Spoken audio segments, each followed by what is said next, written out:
Bismillahirrahmanirrahim. Assalamualaikum warahmatullahi wabarakatuh. Selamat malam teman-teman semua. Alhamdulillah binikmati tatimus shalihah. Asyhadu an la ilaha illallah wa asyhadu anna Muhammadan abduhu wa rasuluh la nabiyya ba'dah. Selamat malam sekali lagi saya ucapkan selamat datang di sesi publik Savio Rangers. Ini merupakan sesi publik kami yang pertama, salah satu komunitas di Masjid Salman ITB yang merupakan bagian dari program riset rintisan model Salman Ramah Lingkungan yang juga berada dalam naungan bidang pengkajian dan penerbitan Yayasan Pembina Masjid Salman ITB. Sekali lagi selamat bergabung untuk, kalau saya lihat di layar Zoom, sekarang ini sudah ada sekitar 18 orang termasuk saya, yang juga insya Allah di malam hari ini kita akan mendengarkan serba-serbi terkait dengan air dari tadi ya, kalau kita lihat dari video yang tadi baru saja ditayangkan sekilas aja tentang air, tapi kita pun juga akan membuka lebih banyak lagi tentang apa itu air, kemudian juga dari mana air berasal, serba-serbi tentang air itu sendiri. Terima kasih untuk teman-teman dengan antusiasmenya. Kami ucapkan selamat datang di sesi pertama kami gitu ya tentang air. Nah, tadi juga sudah kami sampaikan preview singkat terkait dengan Savior. Bagi teman-teman yang malam hari ini mungkin baru mendengar kata Savio Rangers atau Salman Environment Rangers, izinkan saya, Lulu Nailufaz, akan menyampaikan sedikit terkait dengan apa itu Savio Rangers, kemudian juga singkat aja terkait kenapa ada Water Rangers, dan juga ada apa dengan sesi Water 101 di malam hari ini. Singkat saja, tadi saya sudah menyampaikan bahwa Savio Rangers merupakan salah satu komunitas yang juga komunitas ini dibentuk tahun lalu di tahun 2022. Alhamdulillah kami sudah memasuki 1 tahun, dan tahun ini selain kalau tahun lalu kami sudah coba membangun beberapa aksi di bidang zero waste dan farming, makanya mungkin tadi teman-teman juga menyaksikan bagaimana di preview awal tadi ketika awal sebelum saya buka, ada beberapa video yang ditayangkan dan video itu menunjukkan aksi-aksi yang dilakukan bersama Zero Waste Rangers dan juga Farming Rangers. Selain itu sebenarnya juga sudah ada beberapa aktivasi kajian untuk memulai aksi-aksi di pengendalian populasi kucing, juga di pengondisian efisiensi energi di Masjid Salman. Tapi untuk malam hari ini di sesi publik kami yang pertama, kami ingin mengenalkan juga kepada teman-teman sekalian salah satu Rangers yang alhamdulillah mulai tahun ini sudah mulai diaktifasi keberadaan relawannya, dan bersama 4 orang relawan.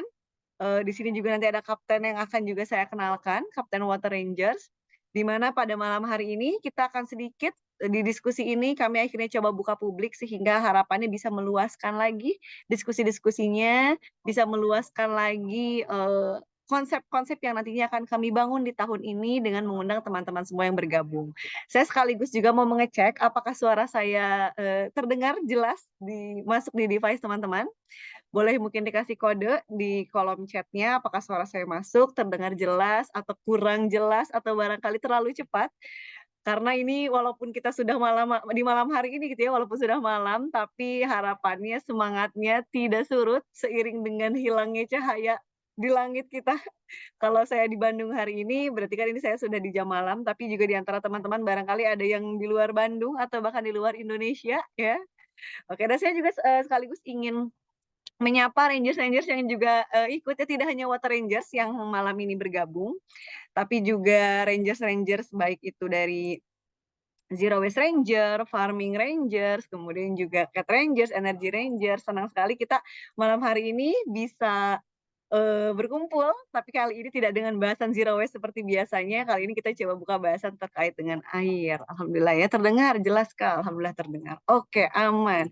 Nah, di malam hari ini sebelum kita coba membedah lebih banyak tentang apa itu air, saya juga ingin mengundang dong teman-teman semua yang barangkali sudah siap untuk berdiskusi malam hari ini, boleh dinyalakan kameranya juga sehingga saya bisa melihat seberapa banyak sih sebenarnya yang malam hari ini nggak nyambi gitu. Karena ini ya seringkali karena kita ini device-nya online-online, jadi senang sekali nyambi-nyambi dua device akhirnya ada nggak tahu juga sebenarnya ada atau enggak. Tapi untuk teman-teman yang tidak ada kendala dengan jaringannya, tidak ada kendala dengan device-nya, saya ingin mengundang teman-teman, yuk nyalakan kameranya sehingga kita bisa lebih saling bertemu gitu. Barangkali malah ketemu di Salman, di Masjid Salman pas ketemu, oh itu si Teteh yang waktu kemarin ikut sesi Water Ranger atau itu si Akang yang kemarin ikut sesi Water Ranger. Jadi bisa lebih saling menyapa sehingga juga bisa berkolaborasi dan berdiskusi lebih banyak secara langsung gitu, tidak hanya lewat online. Insya Allah nanti kami juga akan buka sesi-sesi secara offline ya, secara luring supaya lebih hangat suasananya. Nah, saya sekalian sebelum mulai ini saya juga mau menyapa-nyapa dulu yang sudah bergabung ya.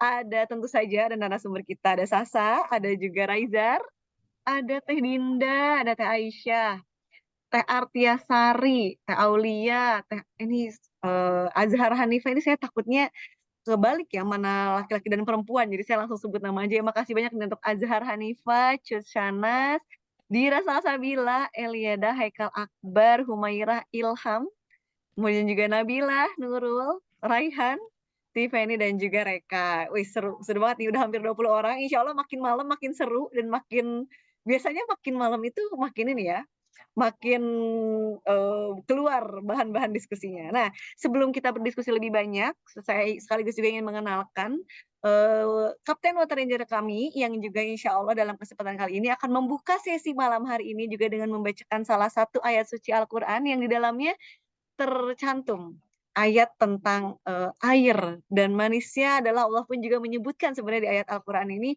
dari mana air itu berasal. Saya berikan kesempatan ini kepada Raizar Mahabatan selaku Kapten Water Ranger. Silahkan Raizar. Oke, cek-cek Pak, suaraku terdengar. Terdengar. Oke, sebentar ya. Oke, Bismillahirrahmanirrahim. Teman-teman peserta dari sesi Water 101 ini, um, insya Allah saya akan membacakan uh, surat Al-Furqan ayat 48 sampai 49. Mungkin teman-teman yang ingin uh, bersama-sama membaca bisa dibuka mushafnya. Mungkin kalau yang sedang tidak memungkinkan bisa mendengar.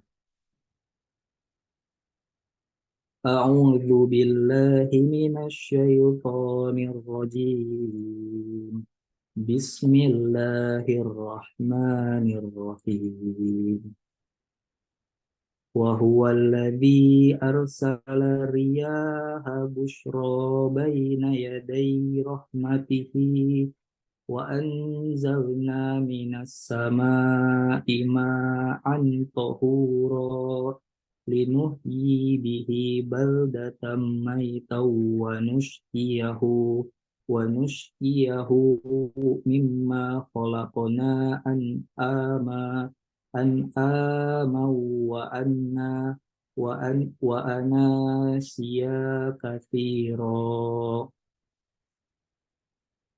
Dan dialah yang meniupkan angin sebagai kabar gembira sebelum kedatangan rahmatnya hujan. Dan kami turunkan dari langit air yang sangat bersih, agar dengan air itu kami hidupkan negeri yang mati atau tandus, dan kami memberi minum kepada sebagian apa yang telah kami ciptakan berupa hewan-hewan ternak dan manusia yang banyak. Shadaqallahul azim. Ini dikembalikan ke teh dulu.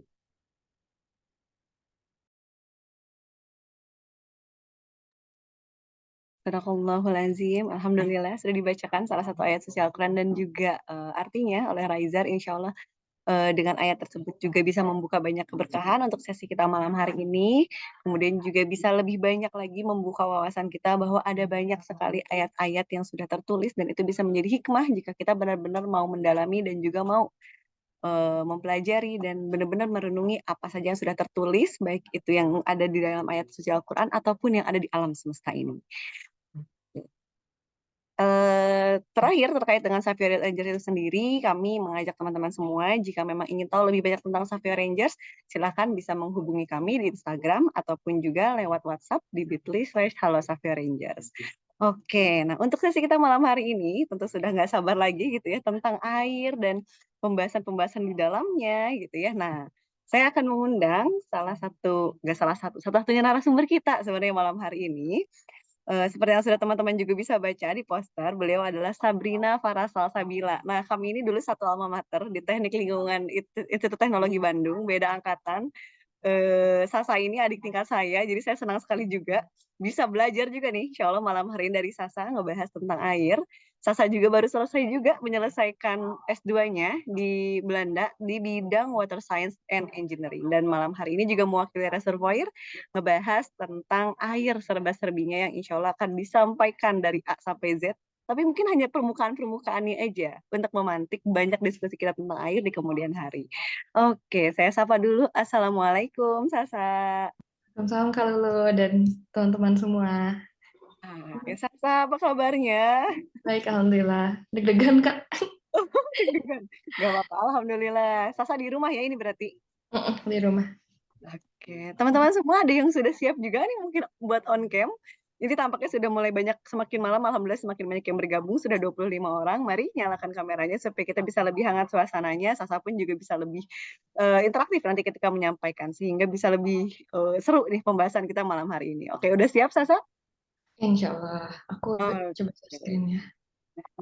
Silahkan, Sasa. Untuk teman-teman juga kalau memang ada pertanyaan yang ingin disampaikan, silahkan bisa memanfaatkan kolom komentar. Bahkan ketika Sasa lagi menyampaikan materi pun, sudah mulai bisa disampaikan pertanyaannya. Nggak usah ditumpuk sampai akhir, bisa mulai dari sekarang. Mau japri ke saya boleh, japri ke Sasa juga boleh, mau japri ke everyone juga di kolom chat boleh. Oke. Oke, tadi ya Kak, masih loading. Sip, aman. Teman-teman juga boleh kalau mau nyiapin amunisi, minumannya, kopi, air putih, catatannya. Oke. Sip, sudah tampak Sasa di layar share screen-nya. Hai. Siap. Mulai aja nih kalau Boleh, silahkan. Tapi sip. mungkin sebelum Sasa mulai kali ya Sasa. Sebenarnya kan ini menarik nih ketika kita bareng nih sarjananya di teknik lingkungan. Boleh nih cerita dulu aja. Sebenarnya apa yang mendorong akhirnya Sasa itu ngambil S2-nya di bidang air begitu. Spesifiknya di air. Kenapa, Sa? Kalau dulu apa Kak? Dulu air juga ya? Aku skripsinya tentang air limbah, cuman kalau sekarang lebih banyak bahkan S2 aku bukan teknik lingkungan juga I sekarang. see. Okay. Ini juga kalau Kenapa? di sini juga anak TL 17 nih Feni. Iya. Aku nggak tahu Feni bidang apa ya. Cuman kalau misalkan aku sendiri mungkin Feni dan kalau lo tahu Pak Arwin. Nah sebenarnya aku kayak tertarik banget sama si air, tapi lebih ke kuantitinya ya, kayak bukan kualitas gitu. Waktu itu tuh pas matkulnya Pak Arwin, PSDA, ada sumber daya air itu kan sebenarnya matkul yang nggak populer ya, maksudnya nggak semua orang menikmati gitu. Nah tapi maksudnya surprising gitu, aku suka banget gitu pas matkul itu. Jadi walaupun TA-nya udah ke air dan kuantitas sih, tapi PDAM waktu itu TA aku. Cuman ya karena satu momen waktu itu di kelas yang seneng banget pas belajar PSDA gitu. Terus jadinya kayak pengen lanjutnya ke air deh gitu. Cuman gak mau gak mau kualitas ya, gak mau kimia-kimiaan lagi gitu. Air gitu. Oke, oh ya untuk teman-teman ketahui Pak Arwin itu salah satu dosen kami. Beliau profesor yang mungkin ini ya hampir satu-satunya kali karena memang jarang banget yang mengambil bidang beliau di pengelolaan sumber daya air karena memang kebanyakan teknik lingkungan ini erat kaitannya itu dengan air limbah, kemudian maunya lebih banyak nih di end of pipe gitu ya. tentang betul. air limbah, sampah pun juga begitu, pengelolaan tata kelola sampah, dan pencemaran udara, begitu ya, Mhm.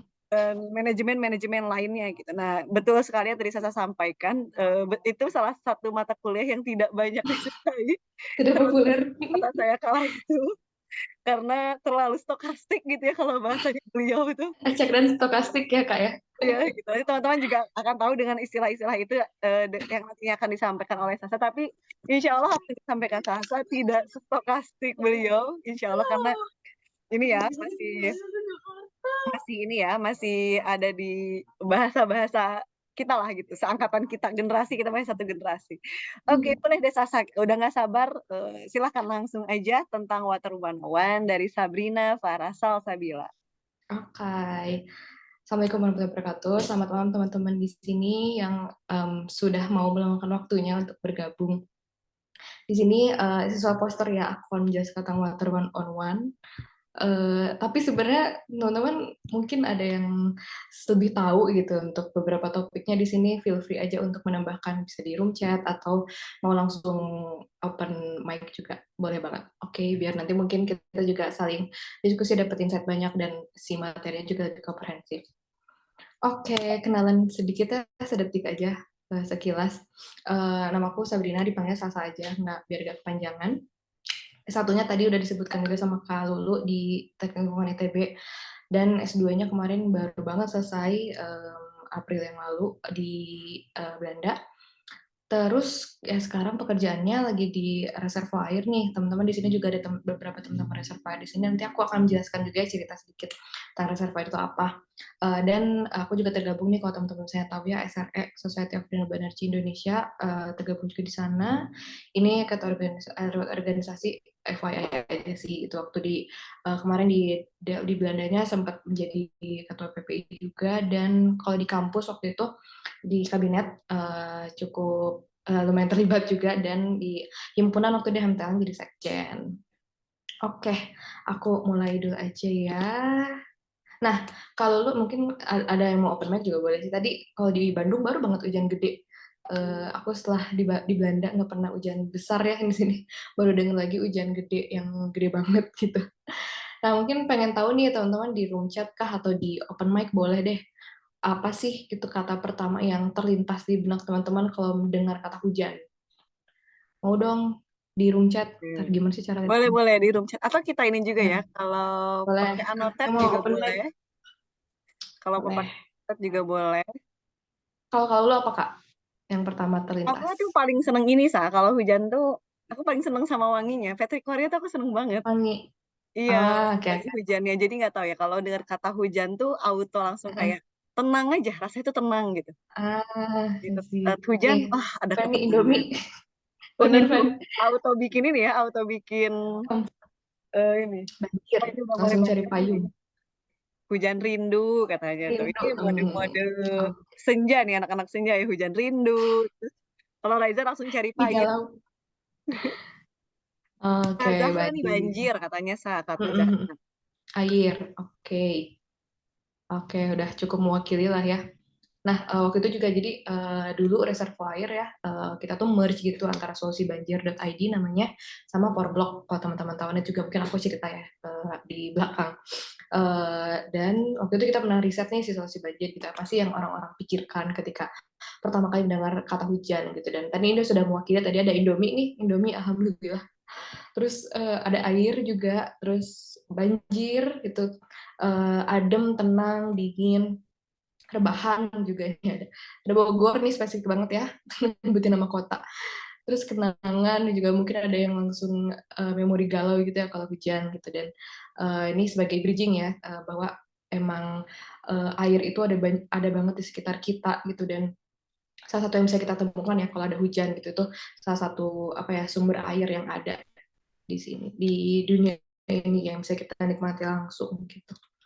Nah, ini juga gambarnya mungkin teman-teman familiar lah ya dari SD belajar ini. Jadi waktu itu juga aku sebagai solusi banjir pernah edukasi nih ke anak-anak SD sama SMP, terus ngajarin tentang water cycle, siklus air gitu ya. Terus ternyata mereka sudah familiar juga gitu, sudah tahu konsepnya, dan mungkin konsepnya tuh memang cukup sederhana ya, sangat bisa disederhanakan untuk anak-anak SMP dan SD. gitu ya. Dan mungkin aku recall lagi, coba tuh ada yang lupa siklus air. Jadi kan ada air nih ceritanya di dunia ini gitu ya, dan ada dari laut, dari sungai dan lain-lain. Terus nanti ada yang namanya apa namanya, evaporasi gitu, evaporasi nanti kondensasi membentuk awan, dan nanti ada proses presipitasi sehingga turun hujan gitu. Nah, dari hujan ini ada macam-macam nih, ada yang misalnya jadi limpasan gitu atau run off di sini disebutnya. Terus ada juga yang menyerap ke dalam tanah, terus ada juga yang mengalami proses transpirasi gitu, dan proses transpirasi ini ke atas lagi nih airnya, tapi bisa juga dia langsung dari badan air gitu, atau juga lewat si tanaman gitu, lewat daun-daun gitu, transpirasinya itu juga macam-macam gitu. Jadi menurutku yang menariknya tentang si siklus air ini, kita bisa bahas banget dari yang sangat sederhana gitu, yang bikin anak SD ngerti gitu, tapi kita juga bisa bahas sampai detail-detailnya gitu, kayak neraca airnya gitu, atau misalkan proses-proses detailnya di transpirasi gitu. Itu sangat luas gitu spektrum untuk membahas si siklus air ini gitu. Dan ini juga jangan lupa ada di bawah juga, di bawah bumi gitu ya, di lapisan yang bawahnya juga ada groundwater, yang mungkin nanti Reza lebih ngerti ya dari geologi gitu, bisa menjelaskan. Nah, aku juga kemarin sempat cari-cari gitu ya, tadi juga udah ada salah satu ayat Al-Quran yang dibacakan gitu ya, yang menjelaskan tentang air gitu, dan surprisingly juga ternyata di siklus air ini juga banyak gitu ayat-ayat yang menjelaskan tentang siklus air gitu, dari proses-prosesnya gitu, seperti misalkan di surat Ar-Rum gitu, itu menjelaskan bahwa si hujan ini menjadi sumber kehidupan gitu, menumbuhkan tanam-tanaman gitu, dan ada juga dijelaskan juga bahwa proses terjadinya hujan gitu, dan di mana di situ melibatkan atmosfer, melibatkan udara gitu. Terus juga ada di surat Al-Hijr gitu, bahwa air itu turun terus bisa di-store sama kita gitu untuk dimanfaatkan gitu. Terus di Quran surat Zumar juga ini kalau nggak salah juga tentang hujan, proses turunnya hujan gitu. Terus yang untuk surat An-Nur sendiri itu menjelaskan hujan, dan ada beberapa jenis gitu, ada yang hujan lebat, ada hujan es gitu, dan bahwa dua-duanya pun semua jenisnya merupakan rahmat yang diberikan Allah gitu kepada manusia gitu. Jadi memang itu ya sudah dijelaskan juga gitu dengan detail tentang si siklus air ini gitu, dan kita akan coba bahas gitu. Nah, pertanyaannya dulu nih, tadi kan kalau lu juga bilang ya bahwa si Savior Ranger ini ada beberapa ranger gitu ya, ada Zero Waste dan lain-lain gitu. Nah, aku juga mau memantik dulu dengan pertanyaan gitu ya, sebesar apa urgensi kita untuk memikirkan soal air gitu. Soalnya ini fun fact, mungkin teman-teman TL atau mungkin ITB gitu ya tahu Waste for Change ya, itu startup yang tentang waste gitu ya, teman-teman familiar sih pasti. Nah, pada saat itu aku pernah diceritain nih sama Kak Sano gitu ya, foundernya Waste for Change. Jadi kalau nggak salah dimulainya tahun 2006. Nah, 2006 itu isu sampah itu belum terlalu terkenal gitu, kayak oh ya udah nggak apa ya, bukan yang terlalu dikonsider sama orang-orang dengan populer gitu. Terus tapi waktu itu Kasano karena background teknik lingkungan gitu udah tahu masalahnya, terus dia mau membangun nih si Waste for Change itu. Oke, terus tiba-tiba waktu itu pernah nih Indonesia tuh Sungai Citarum dinobatkan sebagai sungai terkotor di dunia gitu ya. Nah, 2013 kalau nggak salah. Nah, itu langsung booming banget isu sampah gitu. Kayak langsung banyak orang yang bikin movement atau misalkan bikin startup, bikin kegiatan-kegiatan gitu yang berhubungan dengan sampah gitu, limbah padat. Dan juga untuk aku sendiri mungkin di sini ada teman-teman reservoir ya, kita waktu itu juga misalkan kita ikut inkubasi kah gitu, atau ikut sebuah workshop gitu. Kemarin juga kita ikut acara di Singapura gitu ya untuk startup-startup di Southeast Asia gitu. Dan memang mostly tentang sampah limbah padat gitu, jadi mengubah something menjadi apa, memanfaatkan sampah menjadi produk yang bisa dijual gitu, seperti itu. Dan ini sekilas at glance gitu ya, memang masih sedikit sih sebenarnya untuk organisasi dan mungkin startup yang ada bisnisnya gitu ya, yang fokus di isu air gitu. Padahal menurutku sekarang juga udah lumayan populer ya sih, bukan populer sih, lumayan diperbincangkan juga si isu air ini. Dan menurutku salah satu turning point-nya adalah pas tahun 2020 ada banjir di Jakarta itu ya, pas New Year's Eve itu kan cukup ternyata kita Indonesia ini sangat riskan gitu untuk masalah banjir gitu, terutama di perkotaan gitu, dan berbagai macam jenis banjir seperti itu. Dan ini pertanyaan awal gitu ya, sebesar apa sih urgensi kita untuk memikirkan karena air, dan dimulai dengan ini, berapa jumlah air yang kita butuhkan dalam satu hari. Mungkin teman-teman mau nebak gak di room chat deh, dalam satu hari ya, dalam satu hari kira-kira berapa liter. Kalau anak TA mungkin udah tahu ya, karena ini ada di tugas kita nih, tugas desain air minum. Tapi mungkin ada teman-teman yang mau nebak kira-kira berapa liter ya untuk satu hari, satu orang. Di room chat juga boleh deh. Aku pengen tahu aja sih Oke, gambaran boleh. teman-teman. Silahkan teman-teman. Apakah underestimate atau overestimate gitu? Kata Nurul Maryam nih 150 katanya. 150, oke. Lagi naik turun. Jawabannya, Yang 3 orang lain 100 100 katanya. dong.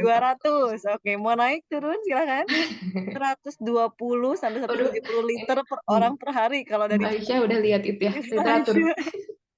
Mantap nih, udah dulu nih. Oke, boleh yang lain. Mau naik, mau turun, boleh. Silakan. Ya, satu lagi deh, satu lagi. Satu lagi, siapa satu orang beruntung yang akan 150, mengirimkan? 100. Oke, Nabilah orang 400, yang oke. beruntung. Katanya aku 400, katanya Sa. Gambaran ya. Oke, dan sebenarnya lumayan mendekati ya. Jadi ini sebenarnya standar perkotaan ya kalau di pedesaan. Ini sebenarnya range ya, benar. Ini juga Mbak Aisyah dan yang aku lihat juga ada yang bilang kalau pedesaan 60 liter gitu dan perkotaan 120 gitu. Cuman ini aku ambil satu angka lah ya, 120 liter per orang per hari. Dan ini untuk visualisasinya gitu, 120 itu seperti apa? Bayangin ceritanya aqua galon 20 liter, ya kira-kira 6 aqua galon ya. Dan ini tuh untuk berbagai macam kehidupan kita gitu. Bahkan kita kan dari bangun tidur juga langsung minum, mandi, dan itu kan semuanya memerlukan air gitu. Jadi ya make sense lah ya angka ini bahwa memang sebanyak ini loh air yang kita butuhkan untuk satu hari aja. Bayangin kalau di satu rumah ada berapa orang tuh satu keluarga gitu. Jadi ya bisa teman-teman lihat bahwa konsumsi air yang kita gunakan sehari-hari itu sangat banyak begitu. Dan padahal juga teman-teman juga tahu bahwa tidak semua air dapat dikonsumsi. Dan ini juga menurutku ini materi SD atau SMP ya gitu. Jadi kan ceritanya ada bumi ini terdiri dari sebagian besarnya terdiri dari air gitu. Tapi dari si air-air ini gitu hanya 2,5% yang dapat dimanfaatkan gitu. Maksudnya fresh water yang readily available gitu. Dan dari 2,5% ini yang udah sedikit nih, hanya 1% gitu yang bisa langsung digunakan oleh manusia gitu. Jadi walaupun banyak itu yang kita lihat di sungai, air permukaan dan yang lain itu cuma sebagian kecil aja gitu sebenarnya dari air yang ada di bumi gitu. Mungkin teman-teman dari geologi atau apa yang mau menambahkan fun fact lain tentang air juga boleh. Oke, dan dari mana sih yang mungkin teman-teman di rumah gitu ya, ada yang udah tahu, tapi mungkin ada juga yang belum terlalu mengerti detail gitu, dari mana sih air yang kita dapatkan di rumah ini.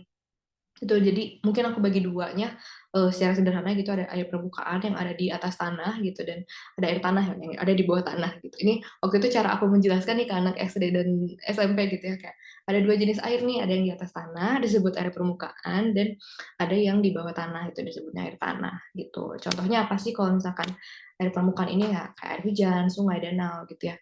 Kalau air tanah ini contohnya air tanah dan mata air gitu. Nah, tapi kan itu kayak sumbernya aja ya udah kita tahu sumbernya dari air sungai, terus air tanah gitu. Tapi cara mereka hingga akhirnya bisa kita konsumsi di rumah itu seperti apa sih? Ini aku agak teknis sedikit, cuman mudah-mudahan teman-teman nangkap ya. Jadi sebenarnya air itu mengalami perjalanan panjang gitu ya, sehingga airnya bisa kita konsumsi gitu. Misalkan air permukaan nih, kita lihat satu-satu aja sekilas ya. Dari sungai ini biasanya WTP ini biasanya jadi tugasnya anak TL gitu untuk mendesain water treatment plan-nya.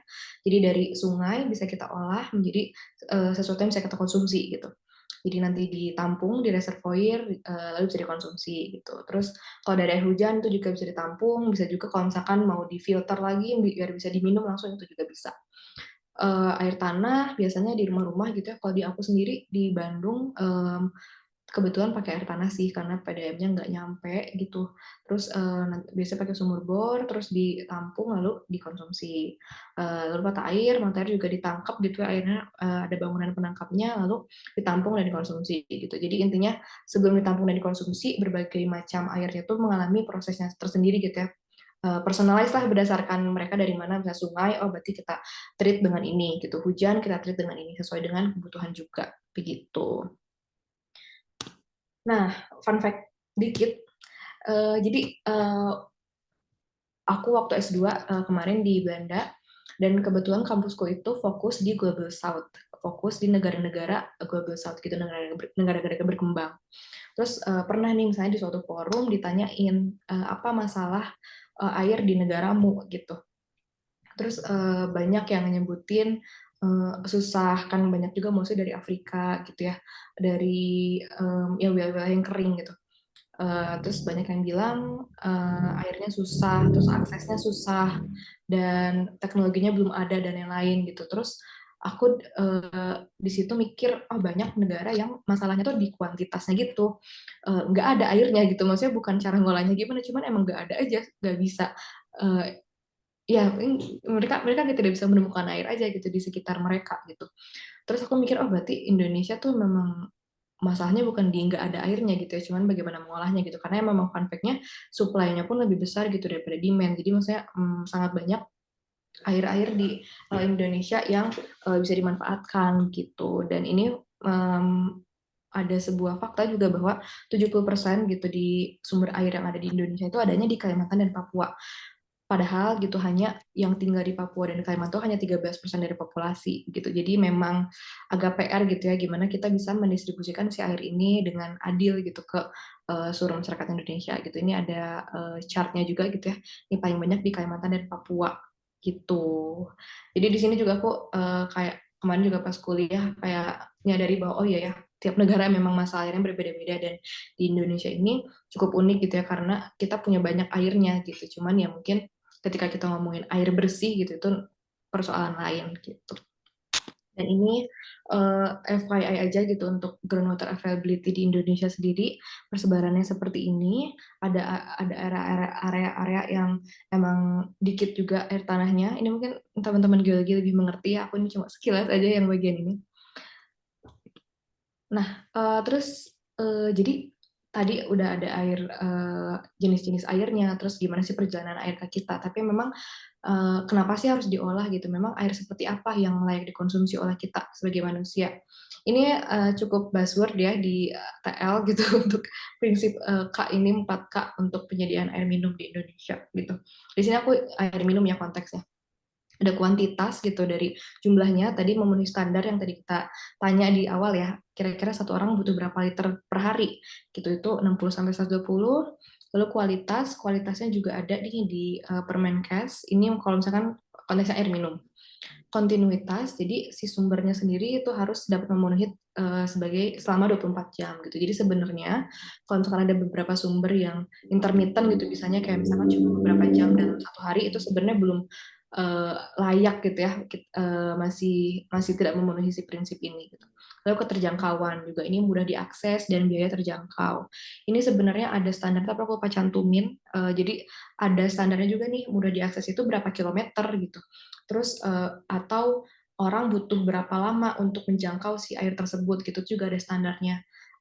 Kalau nggak salah itu standarnya global gitu. Jadi mungkin kalau misalkan di Afrika ada orang perlu berjalan berapa kilometer dan perlu menempuh waktu berapa menit, dan itu cukup banyak, cukup besar gitu, cukup lama gitu waktu tempuhnya, itu sebenarnya dia belum mendapatkan akses air yang layak gitu, kurang lebih. Dan juga misalkan biayanya tidak terjangkau, berarti itu juga tidak memenuhi standar ini gitu. Nah, tapi fun fact-nya juga, ini kan tadi aku ngomongnya tentang air minum gitu ya. Tapi sebenarnya di Indonesia, mungkin di negara lain beda-beda ya. Di Indonesia sendiri, setiap air itu punya standar yang berbeda-beda gitu sih, patokannya gitu. Kayak misalkan, pertama ini aku bahas yang kiri ya. Ini agak teknis, tapi semoga teman-teman mengerti. Jadi kan ada air yang seperti di air sungai, di das gitu-gitu ya, itu air baku gitu ya.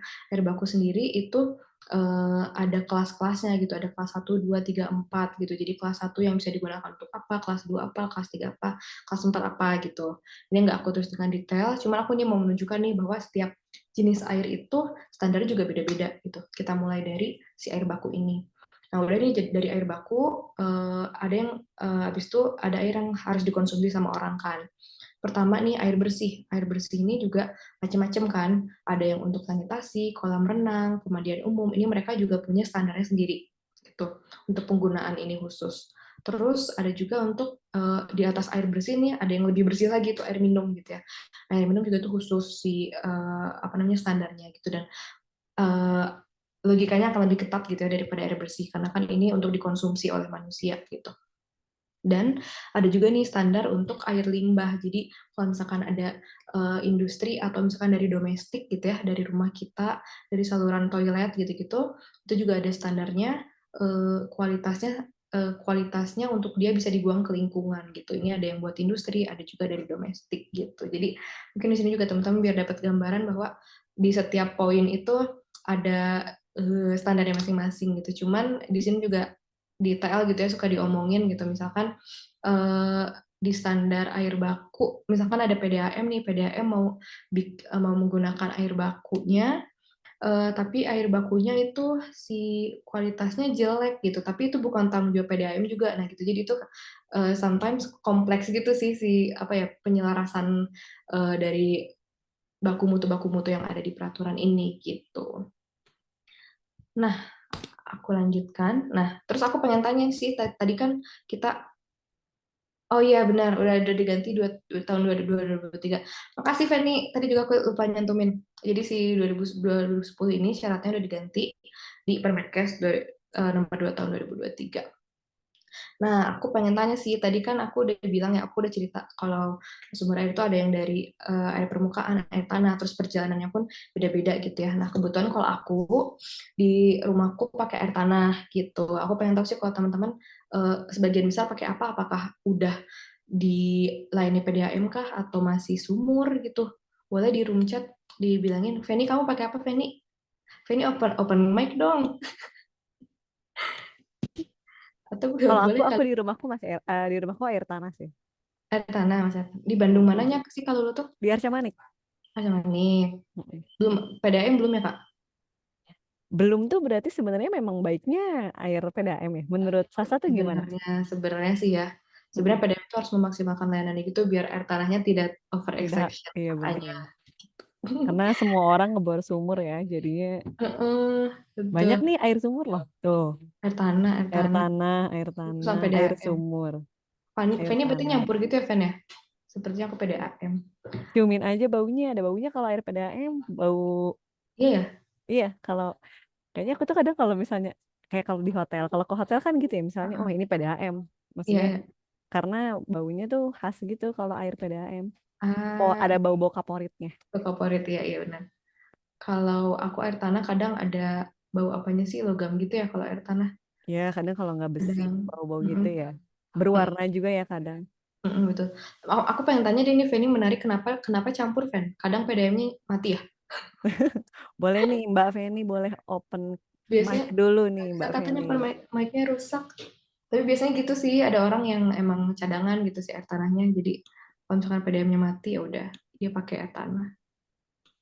Kalau listrik mah model-model pulsa kali barunya. Suka mati, iya benar suka mati kadang-kadang. Ya begitulah gitu ya. Oh, Jadi cadangan.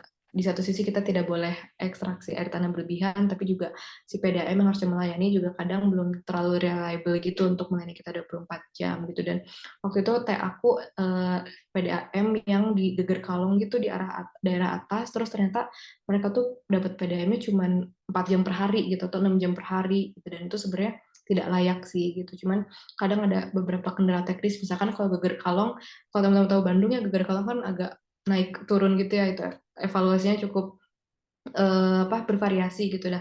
Hal teknis seperti itu biasanya yang menyebabkan PDM belum bisa gitu untuk mengalirkan 24 jam full gitu. Oke, terima kasih teman-teman atas jawabannya. Di rumah Ada nenek lagi PDM tuh Sasa yang satu mati. lagi tuh. Gimana Kak Ilham cerita dong? Ini Kak Ilham dari Reservoir BTW. Oh, oke, boleh. Mas Ilham boleh silahkan. Cerita dikit Mana nih. rumah neneknya Kak Ilham? Ya, rumah neneknya di deket tuh bagus. Jadi kalau siang PDA-nya mati. Jadi kita Oh, biasanya pagi harus ngumpulin air. Nanti siang buat dipakai. oh, I see. Gilir gitu sih kayaknya. Kalau zaman dulu ceritanya sih malah nggak ada PDAM. Jadi nungguin truk air datang. Terus ngisi di jerigen. Hmm, Dongengnya gitu sih katanya. dong. Legenda ya cerita legenda. Legenda. Jadi harus ada strateginya gitu ya kayak biar tetap bisa digunakan siang-siang. Oke, terima kasih. Dan Nabila juga di rumah nenek Nabil juga sama. Ya, kayaknya di rumah nenek masih banyak. Kenapa harus rumah nenek? Di rumah nenek digilir. Oke, terima kasih teman-teman atas sharingnya. Nanti kita habis ini mungkin diskusi lagi ya. Nah, terus ini menurutku juga yang tadi aku sempat bilang ya, bahwa kayaknya di Indonesia ini bukan krisis air sih gitu, tapi lebih ke krisis air bersih gitu, karena masalahnya bukan airnya nggak ada gitu, cuman air bersih yang masih nggak ada gitu, masih tidak tersebar gitu untuk si pelayanannya dan lain-lain gitu, belum semua orang bisa mendapatkannya. Gitu. Nah, kalau misalkan kita ngomongin ini, aku balik lagi ke si water cycle gitu ya, masalah-masalah yang ada gitu sekarang tuh apa aja sih gitu di air ini, karena kompleks, dan ini sebagai pemantik juga gambaran gitu ya untuk teman-teman water rangers gitu, apa sih sebenarnya masalah-masalah yang air itu ada. Kalau aku sih biasanya ngebaginya ada kualitasnya dan kuantitasnya gitu. Ini misalkan sungai tercemar gitu, ya teman-teman juga tahu lah ya, Citarum, Ciliwung dan lain-lain. Itu juga selalu ada masalah di kualitasnya gitu, biasanya dari pembuangan limbah industri atau domestik yang belum terkelola dengan baik gitu. Terus ini limpasan air hujan, ini lebih ke kuantitas berarti ya. Jadi ada air hujan, tapi kita juga tahu sekarang karena banyaknya pembangunan dan yang lain, jadi air yang biasanya zaman Belanda atau sebelumnya lah, biasanya terserap langsung ke dalam tanah gitu, sekarang kan karena udah ada bangunan, udah ada beton-beton gitu, jadi otomatis limpasan itu lebih banyak yang ke lingkungan gitu, yang terserap semakin sedikit. Dan ini juga nyambung nih sama air tanah habis. Di satu sisi kita tetap ngeekstrak air tanah, tapi di sisi lain juga kita tidak bisa mengembalikan air tanah itu gitu, karena ya gimana, udah dibetonin semua, udah ada bangunan semua gitu. Terus di sini juga ada akses air bersih tidak merata gitu. Dan ya di sini semoga teman-teman mendapat gambaran ya bahwa emang kompleks gitu, dan ini tuh kita mikir dua juga itu, kualitas dan kuantitas gitu. Nah, lalu nih aku mau ini sih ada satu video. Jadi dulu aku harus share sound ya kalau video. Wait.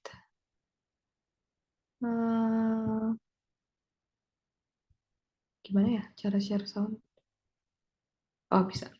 Aman? Ini ada salah satu campaign waktu itu UNICEF kalau nggak salah, UNICEF Indonesia dihantui tai gitu. Jadi ceritanya memang banyak sumber-sumber air Indonesia yang tercemar E. coli. Kita coba tonton ya videonya sebentar. Indonesia Ada sedang suaranya nggak? terancam. Coba rewind. Stop. Ada, Sa. Kita harus siap-siap. Optimize video. Oh iya. Guys, ternyata dia mengincar kita semua dan Indonesia sedang terancam. Coba rewind. Stop. Kita harus siap-siap. guys, ternyata dia mengincar kita semua dan terutama anak-anak. Kalian harus lihat ini. Dia nggak cuma muncul dari air, tapi juga lantai yang kita injak. Jadi, dia sebenarnya ada akibat perbuatan kita. Dari septic tank yang nggak pernah dicek dan disedot. Kita harus bergerak sekarang. Jangan gegabah, Pak. Kita nunggu. Mau nunggu sampai kapan? Sampai keluarga lo kena? Sampai semuanya mati?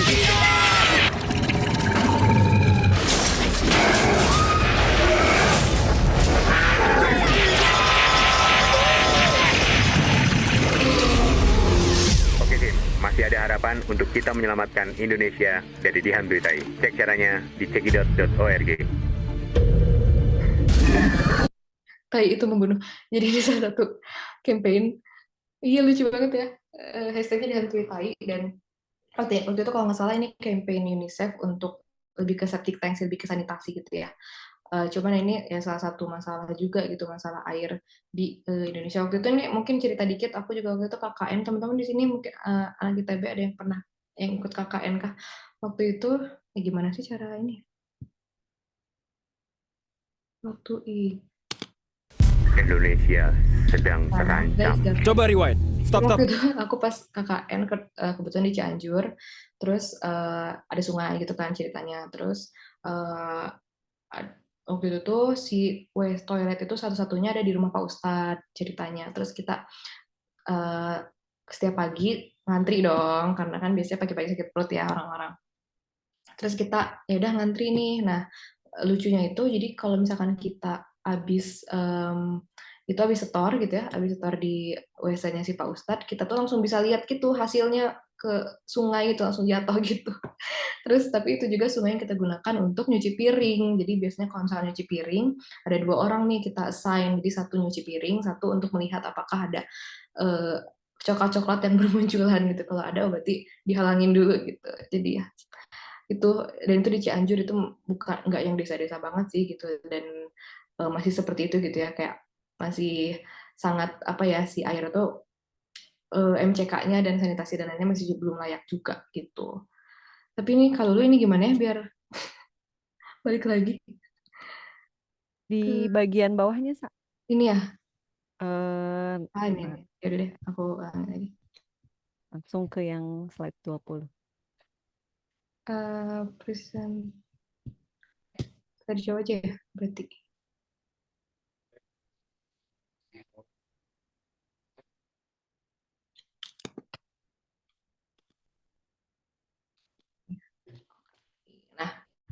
Nah, tadi ngomongin kualitas ya, kualitas.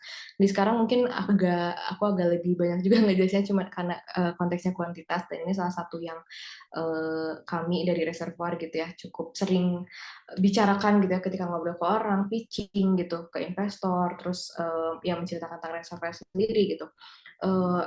Kita biasanya bawanya story-nya tentang banjir, teman-teman, kuantitasnya tentang si air ini ya. Karena fun fact-nya gitu ya, kalau misalkan di Indonesia sendiri, kalau misalkan lihat datanya sekarang recap gitu 2022 kemarin, itu tuh si total bencana tuh banjir itu sampai 43%, padahal di 2019 itu cuma 29%. Itu kayak naik juga secara eksponensial. Terus kalau misalkan kita melihat uang gitu, mungkin orang juga biasanya lebih ke-trigger kalau kita sebutnya dalam monetary value gitu ya. Flood damage di Jakarta gitu per household-nya itu cukup besar, dan juga per meter persegian cukup besar, dan ini hanya untuk satu kali kejadian banjir gitu. Dan untuk ini aku baru kemarin baca ada policy brief tentang banjir di Jakarta, bahwa si tingkat resiko banjir naik 40% gitu, 400% kenaikannya gitu. Dan ini tuh berdasarkan karena apa? Faktor-faktornya juga banyak gitu, karena climate change, terus kenaikan muka air laut, dan urban development gitu.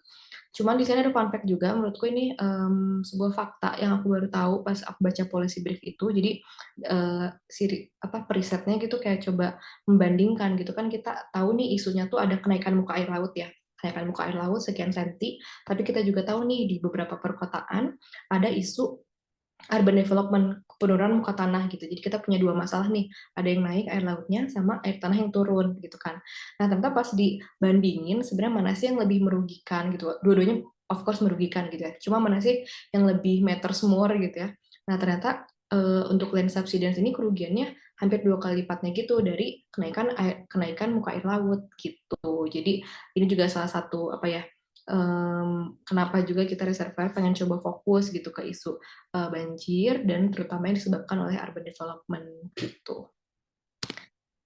Dan ini contoh data gitu ya, ini di DKI Jakarta sendiri gitu ya, karena tadi aku bilang salah satu masalahnya kan ada banyaknya sekarang air yang melimpas ke lingkungan gitu daripada air yang terserap. Padahal kita sekarang udah banyak mengekstrak air tanah gitu, tapi kita tidak bertanggung jawab dengan mengembalikan itu semua gitu.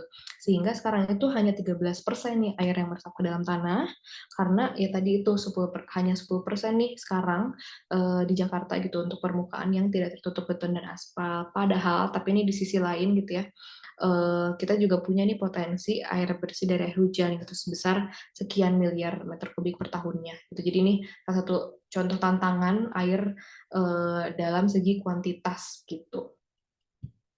Nah ini ya recap aja ya, sebenarnya banjir ini mungkin teman-teman juga sekarang di berita kayak selalu ada, dan kemarin mungkin yang baru itu di Bali ya. Di Bali itu karena extreme rainfall, karena curah hujannya juga tinggi. Itu dan juga ada juga di Indonesia beberapa daerah yang kekeringan gitu. Nah, Oke, mungkin tadi karena udah menjelaskan sedikit tentang airnya dan lain-lain, tadi aku udah ngebahas sedikit tentang isu banjir gitu. Aku mau memperkenalkan juga sedikit tentang reservoir. Nanti mungkin habis ini kita akan diskusi juga tentang si air-airan. Mungkin teman-teman ada yang mau menambahkan atau misalkan punya pertanyaan gitu. Nah, untuk kita sendiri tadi karena menjelaskan tentang isu banjir kompleks ya teman-teman ya. Tadi ya kenaikan resikonya 400% dan itu juga penyebabnya banyak gitu, bisa karena climate change, bisa karena urban development, bisa karena emang curah hujan lagi tinggi aja gitu juga bisa gitu. Dan karena kompleksitasnya itu pasti dong solusinya juga pasti banyak gitu ya, akan sangat banyak dan harus diintegrasi gitu. Jadi harus dari upstream, dari hulunya seperti apa, di tengahnya seperti apa, di hilirnya seperti apa gitu. Dan kebetulan yang di sini yang kami fokuskan itu di bagian sini gitu, bahwa everyone can contribute gitu. Ada nih solusi-solusi yang teman-teman tuh sebagai individu gitu, sebagai manusia itu juga bisa terus berkontribusi gitu. Oke gitu, masalah banjir emang sudah ada solusinya juga dari pemerintah, misalkan ada bendungan atau bangunan-bangunan infrastruktur besar gitu. Cuman di sini juga kita ingin menyampaikan gitu bahwa ada loh gitu hal-hal yang bisa kita lakukan sebagai manusia, sebagai individu gitu untuk mencoba menyelesaikan masalah banjir ini. Dan menurutku ini juga sangat align tadi ya yang kalau ceritain di awal gitu, bahwa mungkin salah satu value dari Rangers ini gitu ya untuk bisa berdampak lah melakukan hal yang bisa kita lakukan di lingkungan sekitar kita gitu. Dan ini untuk reservoir sendiri kita ada dua gitu, ada konsultasi service, ada implementation service gitu. Jadi nanti misalkan ada orang kita fokus di sebuah solusi-solusi water conservation, konservasi air gitu. Jadi nanti misalkan ada orang yang mau membangun teknologi konservasi air gitu, akan kita assess nih lokasinya seberapa banyak seberapa risky gitu lokasinya terhadap banjir, lalu dengan kondisi tersebut teknologi apa sih yang pas gitu, karena mungkin ada beberapa teknologi yang harus disesuaikan dengan technical condition-nya gitu. Terus misalkan nanti ketika kita udah implementasi teknologinya, kita juga akan ukur impact-nya gitu. Jadi kita udah masang sebuah teknologi, lalu berapa sih banjir yang bisa kita kurangi gitu. Dan ketika kita sudah memasang itu, kita sudah comply dengan regulasi apa gitu, karena sekarang juga udah banyak ya regulasi tentang konservasi air gitu. Dan untuk kita sendiri ada 3 biasanya yang biasanya kita implementasi gitu, seperti ada produk kita dari Porblock, lalu sumur resapan dan water harvesting gitu. Dan ini juga untuk mengurangi genangan, tapi juga banyak kok benefits dari masing-masing teknologinya gitu. Kita bisa recharge groundwater gitu. Tadi kan salah satu masalah air tadi di awal gitu. Terus kita juga bisa punya alternatif sumber air di rumah. Kayak tadi mungkin dari Feni ada yang dicampur-campurkan PDAM, air tanah gitu.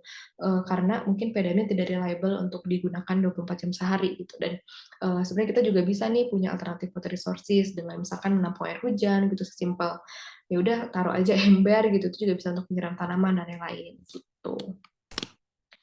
Nah, ini mungkin salah satu value yang selalu ingin kita terapkan gitu ya dari reservoir, bahwa kayak everyone tuh can contribute gitu to make impacts gitu. Jadi oke gitu, memang sudah ada solusi-solusi yang dilaksanakan oleh pemerintah gitu, tapi juga jangan lupa gitu bahwa kita pun gitu, kita juga punya kita bisa gitu melakukan juga turut berkontribusi untuk melakukan hal-hal yang bisa membantu menyelesaikan masalah-masalah yang ada gitu.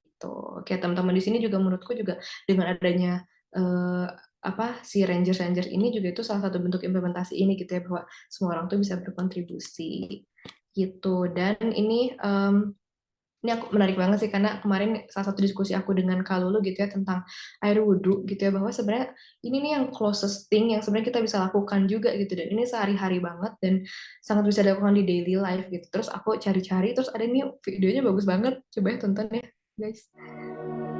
Sasa. Tapi kenapa Kak?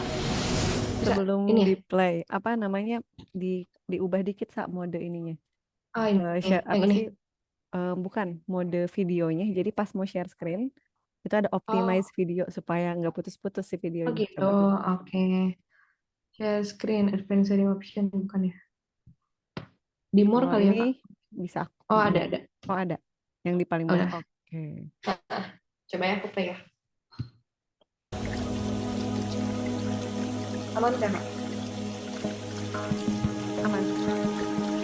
better.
Oke, jadi aku pengen menunjukkan video itu bahwa sebenarnya bisa sih kita dengan hal kecil gitu, dengan nyalain kerannya kecil gitu, kalau wudhu itu juga sangat impactful gitu. Jadi itu benar-benar kemarin baru banget kemarin diskusi sama kalau gitu soal ini. Jadi mudah-mudahan nanti mungkin bisa jadi salah satu campaign kah yang dipakai oleh Water Rangers gitu. Ntar silahkan Bapak Kapten ya dipikirkan. Dan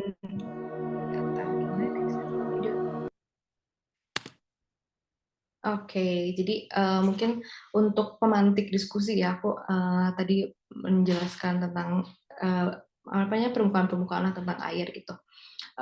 Aku tutup untuk yang sesiku, nanti kita akan diskusi abis ini, mungkin tanya jawab, dan teman-teman yang mau nambahin juga feel free aja gitu. Dan ya ini biasanya penutup ya dari presentasi reservoir gitu, let's conserve water with reservoir. Gitu, terima kasih teman-teman. Kalau lu silahkan dilanjutkan. Oke, alhamdulillah. Terima kasih banyak, Sasa, seru banget. Aku baru nonton sih kalau yang apa namanya campaign. Sebenarnya 2 video yang tadi diputar juga dua-duanya aku baru nonton. Yang satu lucu, ya orang lucu juga ya bikin campaign kayak begitu. Iya. Tadi apa sih nama hashtagnya? Dihantui tai.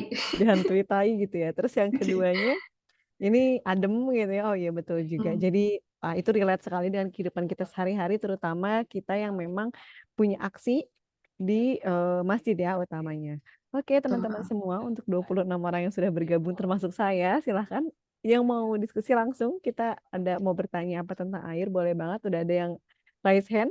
Kalaupun ternyata ingin lewat kolom chat juga boleh banget. Oke, mangga nih Artia Sari Prihatini. Oke. Kalau itu bantuin jawab ya kalau lu. Bantuin jawab gimana? Aku udah lama gak baca tentang air soalnya. Tapi mari kita coba dengarkan dulu. Silahkan Mbak ya, ini semoga saya tidak salah karena tidak on cam. Kalau saya salah. Oke, Mbak Artia Sari, mangga.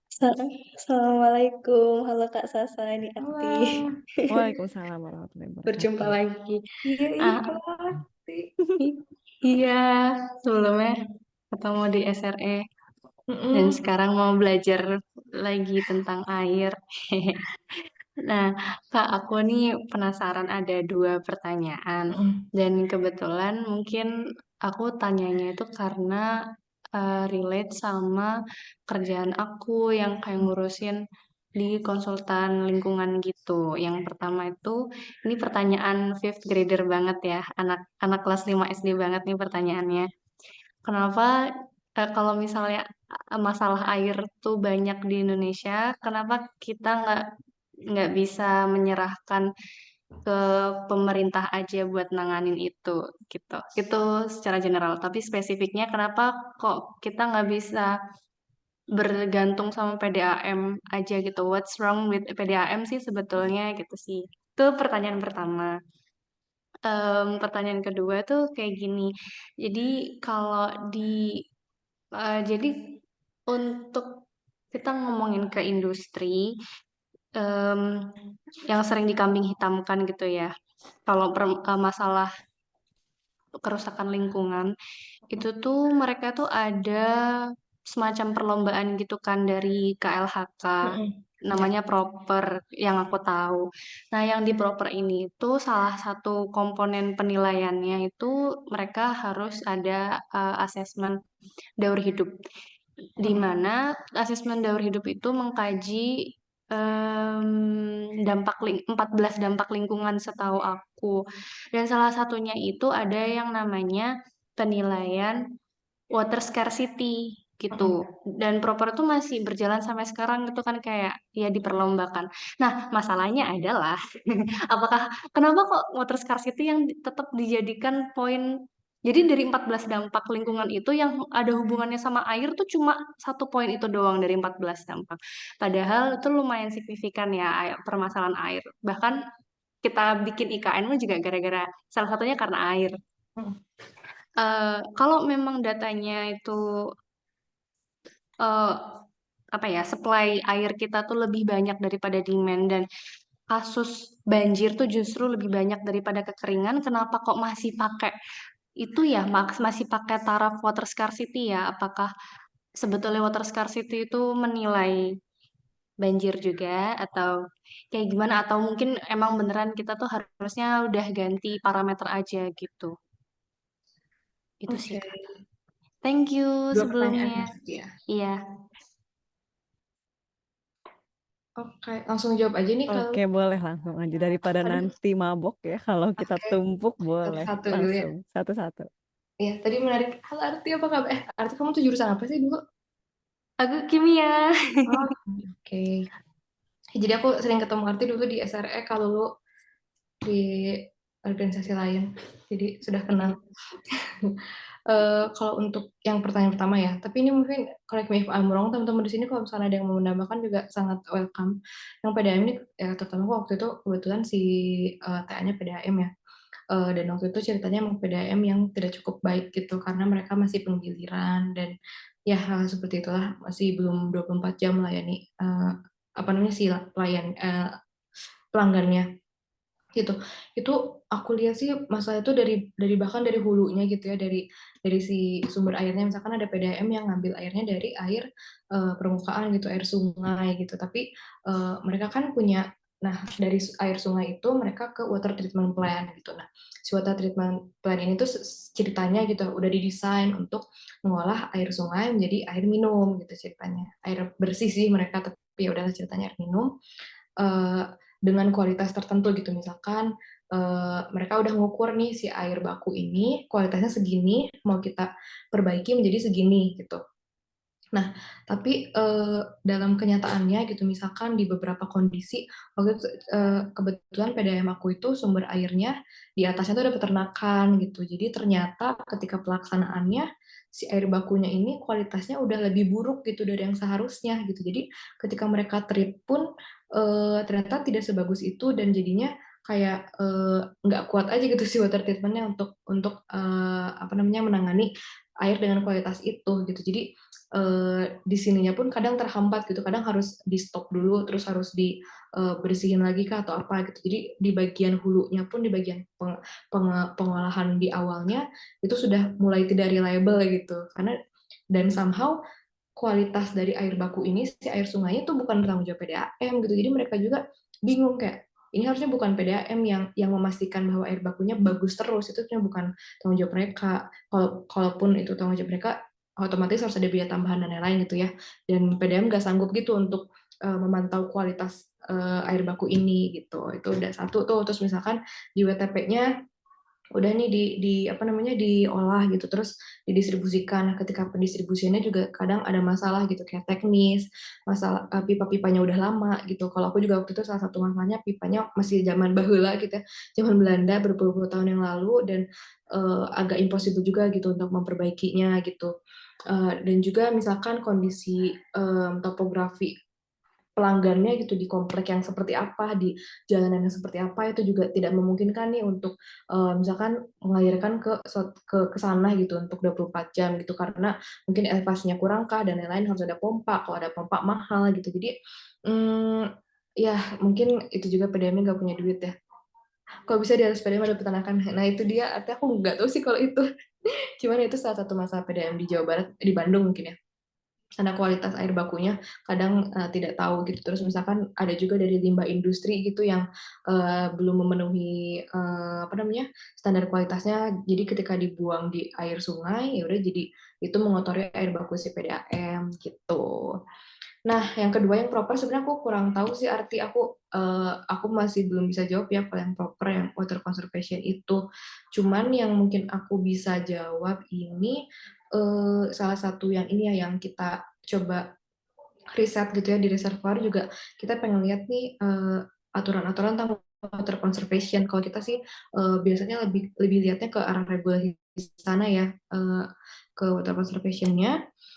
Terus emang ada nih kayak misalnya sertifikasi green building gitu ya, dan salah satu komponennya biasanya gimana sih gedung itu misalkan bisa menerapkan water conservation, gimana misalkan ada daur ulang airnya kah gitu, apakah dia memanen air hujan lalu menggunakannya kembali gitu. Untuk proper yang water scarcity itu mohon maaf ya Arti, aku belum bisa jawab, tapi mungkin teman-teman di sini ada yang bisa menambahkan. Dan jadi Arti mungkin kerjaannya di situ ya, di properan ya, makanya Iya, gitu ya. kurang lebih sebenarnya bukan aku banget sih, temenku. Cuma kayak dengar sana sini dan belajar sedikit terus jadi tertarik gitu deh. I see. Iya. Jadi si water scarcity ini salah satu itunya proper apa namanya? Si kriterianya berarti ya. Betul. Yang lain tuh lebih concern ke kayak land use sama fossil fuel, tapi kayak penggunaan air tuh cuma satu nilainya dari 14 parameter gitu. Kayak belum terlalu dikonsider dengan belum Betul. dianggap masalah besar yang harus diituin ya sama perusahaan. Iya, benar. Dan itu pun yang dipermasalahkan adalah ya kekeringannya gitu. Jadi kayak aku bertanya-tanya aja. I see. Oke. Sering itu. Nah, ini insight juga sih buat aku, ntar coba aku lihat ya. Dan ternyata cuma 1 dari 14 gitu ya si air ini tuh ya, dari isu-isu lingkungan lain. Oke. Mungkin teman-teman di sini ada yang ini. Aduh, panjang banget. Feni, Feni kamu kenapa sih mic-nya itu rusak? Teman-teman.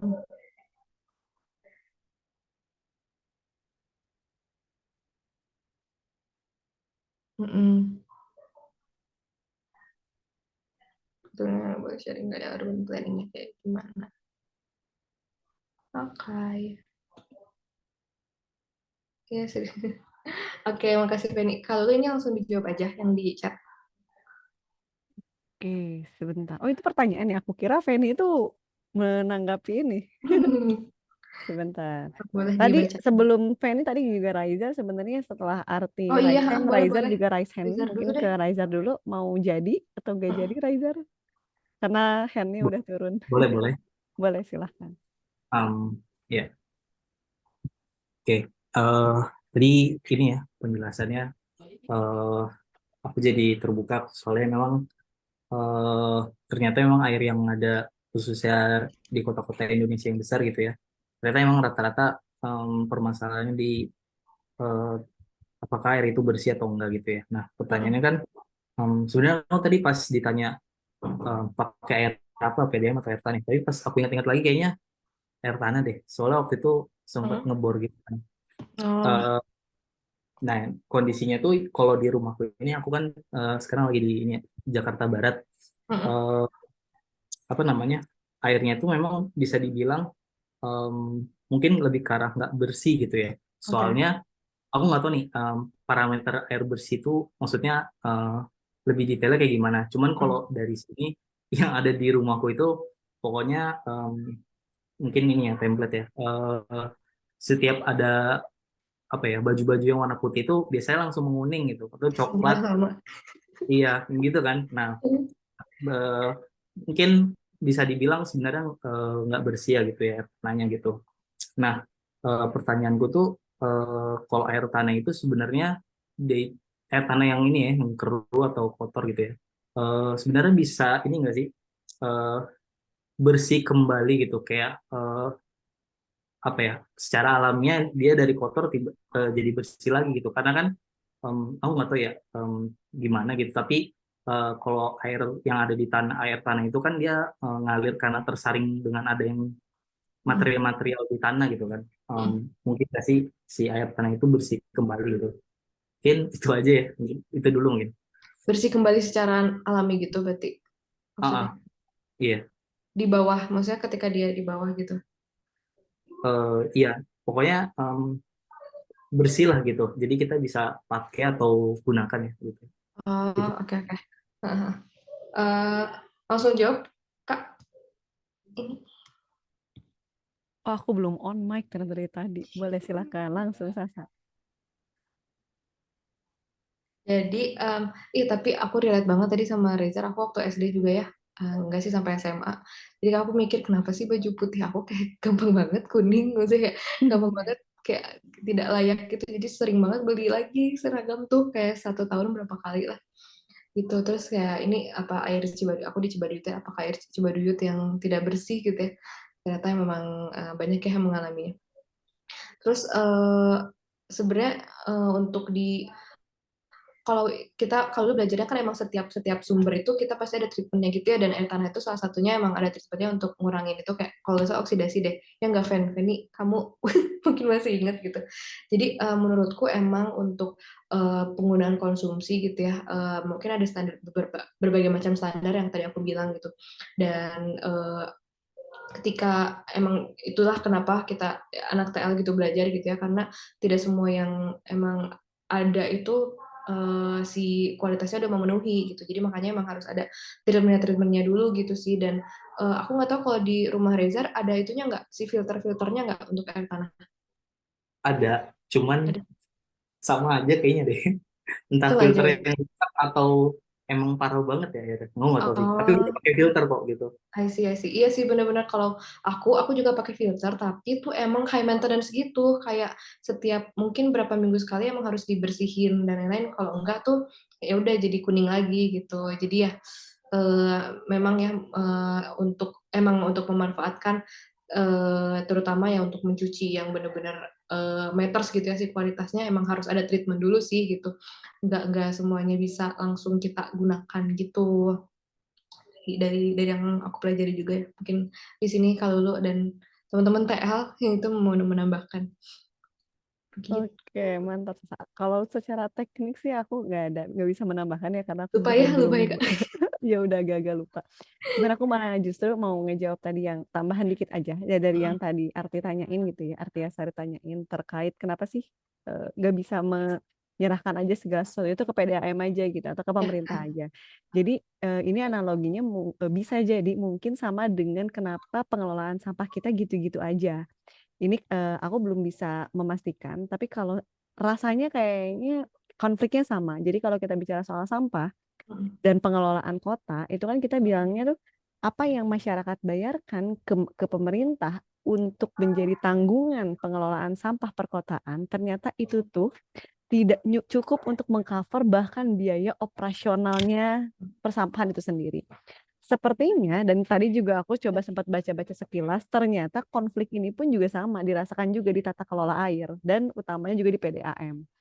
PDAM pun sama, biaya kita yang kita sisihkan tiap bulan, barangkali yang dengan PDAM, mungkin kalau tiba-tiba PDAM bilang naik gitu harganya, kayaknya semua orang juga pada komplain.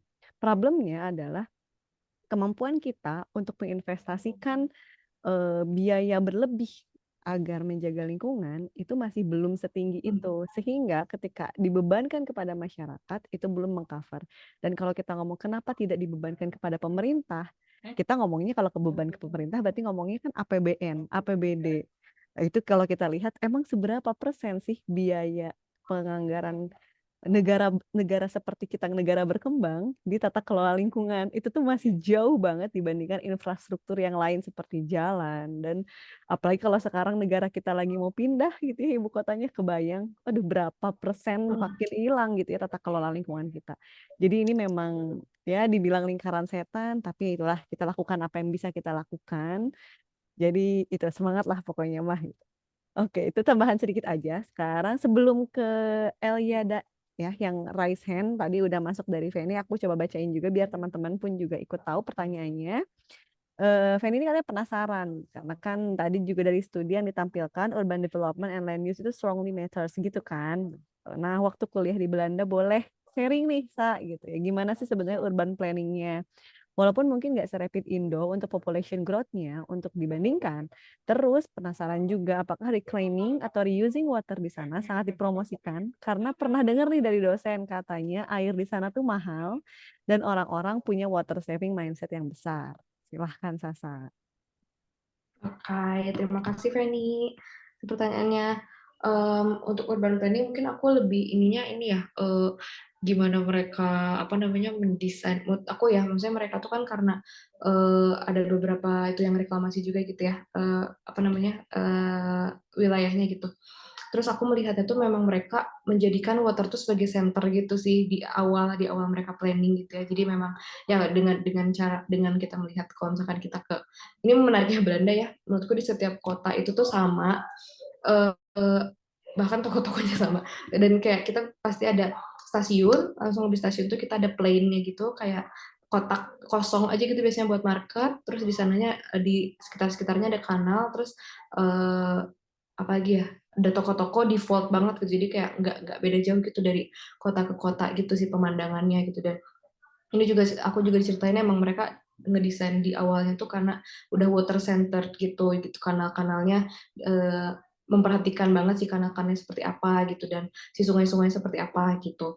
Jadi mungkin itu ya yang membuat ya sekarang juga mereka sangat bangga gitu kan dengan si water management dan lain-lainnya. Terus ini juga mungkin fun fact juga ketika ada kan yang salah satu semacam infrastruktur pengendali banjir yang sangat mereka banggakan gitu di sana, ada di Rotterdam. Terus waktu itu ya ada pertanyaan lah ya gimana what if it fails gitu, gimana kalau si infrastrukturnya gagal gitu. Terus mereka jawab kayak oh enggak sih, nggak akan gagal sih gitu. Maksudnya sangat menunjukkan bahwa mereka tuh pede banget gitu dengan yang mereka desain, dan pasti ini tuh nggak akan, mereka sudah mendesain dengan baik dengan memperhitungkan segala resiko dan lain-lain gitu. Dan ya memang mereka juga terkenal dengan itunya gitu kan. Dia itu juga salah satu gimana mereka mendesainnya mungkin udah se-advance itu gitu. Jadi mereka coba pede gitu ketika ditanya tentang kemungkinan failure-nya gitu. Terus untuk reuse water ya ini aku konteksnya karena yang aku lihat gitu ya. Secara sekilas gitu ya, sekarang tuh si penelitiannya terutama di UNIF gitu ya, UNIF terus misalkan yang PhD position ngebuka lowongan itu pasti sekarang tuh udah banyak yang temanya reuse water industry. Jadi misalkan dari pengolahan air apa, gimana kita recovery materialnya, terus gimana kita reuse waternya, dan itu banyak banget aku lihat yang sekarang mungkin di bidang lingkungan gitu ya, yang lagi banyak opening itu pasti di bagian sana, surprisingly, maksudnya udah few step ahead gitu ya. Mungkin kalau kita masih mikir tentang pengolahan dan lain-lain, cuma mereka udah mikir gimana reuse setelahnya dan gimana nge-recover beberapa material setelahnya untuk bisa kita circularin lagi gitu. Nah itu mereka yang sangat kentara gitu bahwa ya si penelitian-penelitian udah sampai sana gitu. Itu sih. Terus katanya air sana mahal. Biayanya mahal sih, maksudnya untuk housing dan lain-lain ya, utility-nya cukup mahal gitu. Terus kayak sekarang teman-teman juga mungkin di sini informasi juga kalau di Belanda tuh kita bisa minum dari tap water gitu ya. Jadi di WC gitu bisa di wastafel. Aku juga sekarang kadang di rumah masih refill ke keran kayak lupa udah di Indo. masih kebiasaan ngisi air di wastafel gitu. Itu sih Fan mungkin menjawab gak ya? Cuman water saving mindset yang besar, gak tau sih, tapi sebenarnya ini mungkin agak masih, kalau misalnya orang Indo gitu ya, kita kadang suka ngejokes gitu, Belanda ini kayak peradabannya, Eropa mungkin ya, peradabannya agak mundur, soalnya mereka di kamar mandi tuh nggak ada bidet sama sekali kan, nggak ada shower sama sekali gitu. Ini nggak nyambung sih, cuman ini FYI aja. Terus tapi ya sama kita bertanya-tanya kenapa ya orang-orang Eropa tidak pernah consider sanitasi ke sana gitu. Aku juga ini masih menjadi pertanyaan juga sih. Cuman ya mereka pun udah sekarang tuh udah ada penelitiannya juga sih bahwa somehow gitu ketika kita bandingkan penggunaan tisu sama penggunaan air gitu untuk membersihkan di kamar mandi gitu, ternyata lebih sustainable tuh air sebenarnya gitu, dan lebih bersih juga ke kitanya gitu. Tapi aku juga nggak tahu, dia belum diterapin sih. Itu ada beberapa yang udah diterapin, cuman mainly belum kalau di Eropa gitu. Kok mahal as in ini sih, as in kita ketika housing gitu ya, itu kerasa banget sih utility dan lain-lainnya mahal gitu. Untuk gambaran ya, housing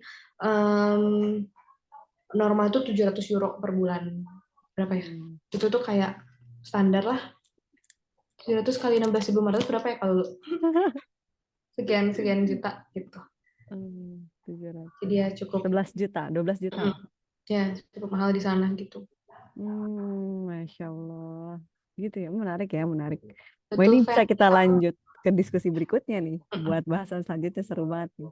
Oke, ini udah, ini karena kita udah di jam 9, karena selalu begitu ya, tiap malam makin seru. Ini aku akan close di 2 orang yang terakhir, untuk Eliada dan juga untuk si Rob ya, untuk Siti Robiah dari Ranger ya, untuk 2 orang penanya yang terakhir. Oke, tadi Eliada dulu ya sebelum mencairkan. Silakan Eliada untuk menyampaikan pertanyaannya secara langsung. Halo Eliada. Ini siapanya Sasan? Temen aku kan, anak sipil 16. Oh, halo Eliada. Halo, kenalin namaku Eben. Aku biasa dipanggil pakai nama tengah. Oh, Eben. Sasa, satu angkatan di FTSL. Sebenarnya aku pertama mengucapin makasih sih, Sa. Udah lama juga gak ketemu, jadi ini pertama kali ketemu lagi secara virtual, terus ngobrolin air. Terus aku mau ngasih tanggapan dulu soal terkait pendanaan tata kelola air gitu.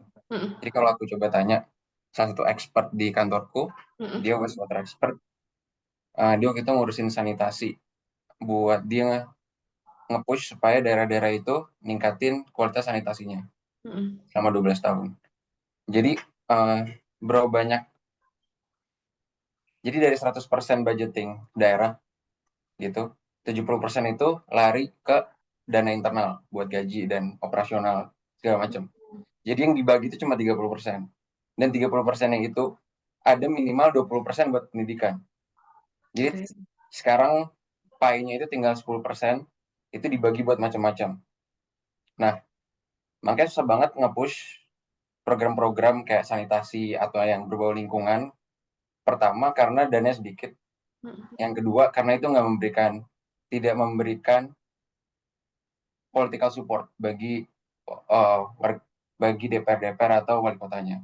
Gitu. Jadi emang kondisinya kayak gitu. 10% itu dibagi-bagi dan emang ya benar itu faktanya. Gitu. Kenapa emang jadi nggak ada uang buat ngurusin itu? Nah, terkait itu, jadiin masuk ke pertanyaanku yang pertama. Ya kan dibahas tuh kalau misalnya PDM kekurangan uang gitu. Yang aku penasaran adalah kalau di negara maju kayak Belanda, skema funding untuk proyek-proyek kayak gitu gimana sih?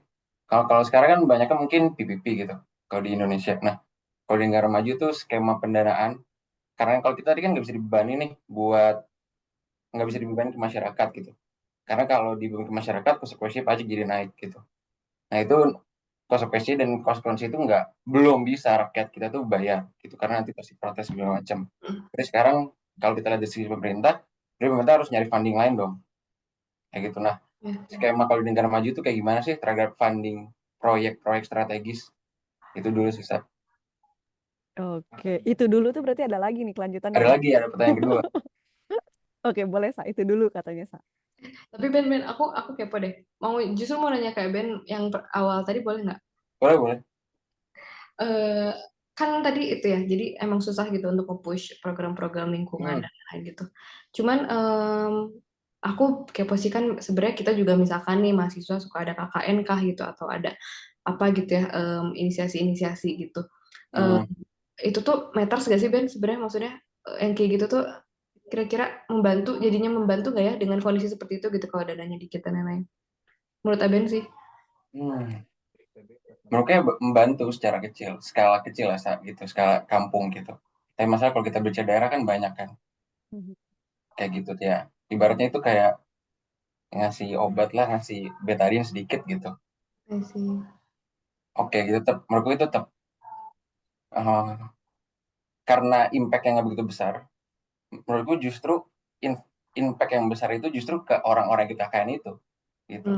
Pelajaran mereka dapat, ya mereka akhirnya bisa dapat impact yang besar. Jadi menurutku justru itu pengaruh besarnya bukan ke masyarakatnya gitu. Maksudnya juga ngaruh, tapi lebih signifikan ke orang-orang yang berangkat KKN. Bisa sih. Oke, sip Ben, makasih. Ben, pertanyaan kedua dulu deh. Yang kedua dulu. Pertanyaan kedua. Gini. Pertanyaan kedua, berarti kan tadi kan ada masalah, jadi kita punya air, tapi nggak bisa ibaratnya distribusi air itu nggak merata kan gitu. Misalnya di Kalimantan banyak, terus di Papua banyak, kayak gitu. Sedangkan di Jawa cuma 4% tadi gitu. Bahkan di daerah misalnya kita lihat Jabodetabek pun nggak merata gitu. Nah, berarti kan masalahnya ada di transmisi air bersih itu kan. Nah, salah satu cara mentransmisi kan lewat spam kan. Gitu. Nah, kita tahu juga kalau misalnya ekstraksi air tanah, misalnya kayak di Jakarta kan dilarang. Gitu. Berarti salah satu cara adalah spam gitu. Tapi kenapa spam di Indonesia, tapi kita ngomong Jakarta aja, kenapa itu nggak digalakin gitu? Sebenarnya di masalah itu apa? Kayak gitu sih. Kenapa spam itu nggak digalakin supaya orang-orang nggak ekstrak air lagi dari tanah gitu? Oke, aku mungkin bisa jawabnya yang dua dulu ya Ben ya.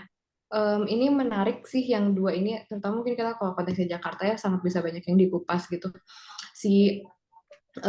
Karena maksudnya ketika di Bandung pun beberapa PDAM gitu ada distrik transmisinya yang bermasalahnya karena di umur pipa gitu, umur pipanya udah sekian tahun lamanya, terus kualitasnya pun udah berkurang, jadi kan PDAM somehow tidak bisa mendeliver air minum ya, jadinya air bersih doang gitu, itu juga jadi masalah. Terus somehow juga kita tidak bisa membongkarnya gitu karena udah lama, maksudnya emang karena butuh effort banyak juga gitu untuk membongkar. Itu biasanya pipa-pipa dan zaman Belanda itu pipa-pipa utama primer gitu. Pipa primer tuh kayak yang di jalan gedenya gitu justru, dan yang mungkin paling susah gitu kalau untuk diganti gitu. Terus kalau yang di Jakarta sendiri kenapa spam tidak digalakkan, mungkin juga ada kendala teknis itu ya Ben ya. Tapi mungkin aku ini mungkin nyinggung kenapanya gitu. Kenapa di awal gitu dari dulu enggak, ya udah kenapa sih sistem distribusinya enggak dari awal pipanya udah dilayani gitu. Itu juga waktu itu pernah ada sebuah video yang sangat viral pada saat itu, kenapa di Jakarta kita over extraction groundwater gitu, kenapa Jakarta tenggelam dan lain-lain. Itu tuh kayak back in history gitu, itu juga aku pernah nunjukin waktu di Belanda ya, ke orang-orang Belanda gitu. Ini pembahasan di Indonesia tuh seperti ini gitu, bahwa di Jakarta tuh dulu kan zaman-zaman Belanda biasa ada ada wilayah-wilayah gitu ya, wilayah-wilayah yang pribumi, wilayah yang Indonesia, orang Belanda dan yang lain gitu. Dan pada saat itu tuh si kondisi-kondisi itu membuat si jaringan perpipaan tuh hanya untuk wilayah-wilayah yang ditinggali oleh orang Belanda gitu. Jadi si pribumi-pribumi itu kan cuman ya udah akhirnya mereka menggunakan air tanah gitu, karena mereka pun harus dapat air gitu. Jadi dan itu ya udah terus berjalan aja. Jadi makanya mungkin di Jakarta kan ada wilayah-wilayah yang emang perpipanya udah baik gitu, ada yang enggak. Nah itu kayak back in history itu kayak gitu. Jadi mungkin ketika sekarang mau diubah juga kendala teknis sangat banyak gitu ya, karena biayanya juga makin banyak, dan jadinya mungkin solusinya tuh not necessarily nggak hanya transmisi dengan distribusi doang gitu. Mungkin bisa juga dengan apa ya, kayak misalkan ada hidran umum gitu-gitu loh. Jadi nggak dengan perpipaannya aja gitu, dengan membangun perpipaan lagi karena mungkin teknis dan yang lain, tapi juga distribusinya dengan cara lain gitu, dengan tangki air kah, dengan ya kayak gitu sih Ben. Oke. Yang pertama, ini aku belum bisa jawab, maaf ya Ben. Apa tuh? Gue nanya jadi kepo gitu. Soalnya aku belum kesana. Ya, aku nggak terlalu mendalami kalau yang itu. Kita akan coba keep, nanti kita coba temukan, semoga bisa kita coba cari tahu jawabannya di sesi-sesi lain ya Ben ya. Terima kasih banyak. Seru sih tadi pas aku ngedenger juga, kalau udah ngebahas cloud gitu, kemudian juga ke tata kelola memang secara sistem itu udah seru sih, tapi kita keep dulu gitu ya, supaya nanti ada sesi khusus terkait serba-serbi itu. Oke, thank you. Apa kabar Ben? Sehat atau udah nanti lanjut atau di luar Oke, kita sekarang lanjut ke pertanyaan terakhir untuk sesi kita malam hari ini dari Sirop, dari salah satu ranger dari Savia Ranger, Water Ranger ini juga.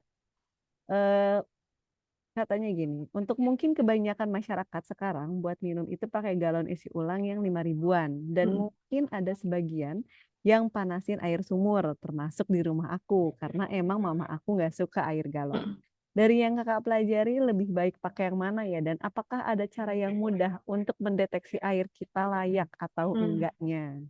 Sih, sebenarnya ya, apa namanya, untuk kita membandingkan harus dites ya, maksudnya aku nggak bisa nggak tahu juga kalau nggak tahu kondisi air sumur awalnya seperti apa, dan setelah dipanasin seperti apa, dan isi galon isi ulangnya juga seperti apa.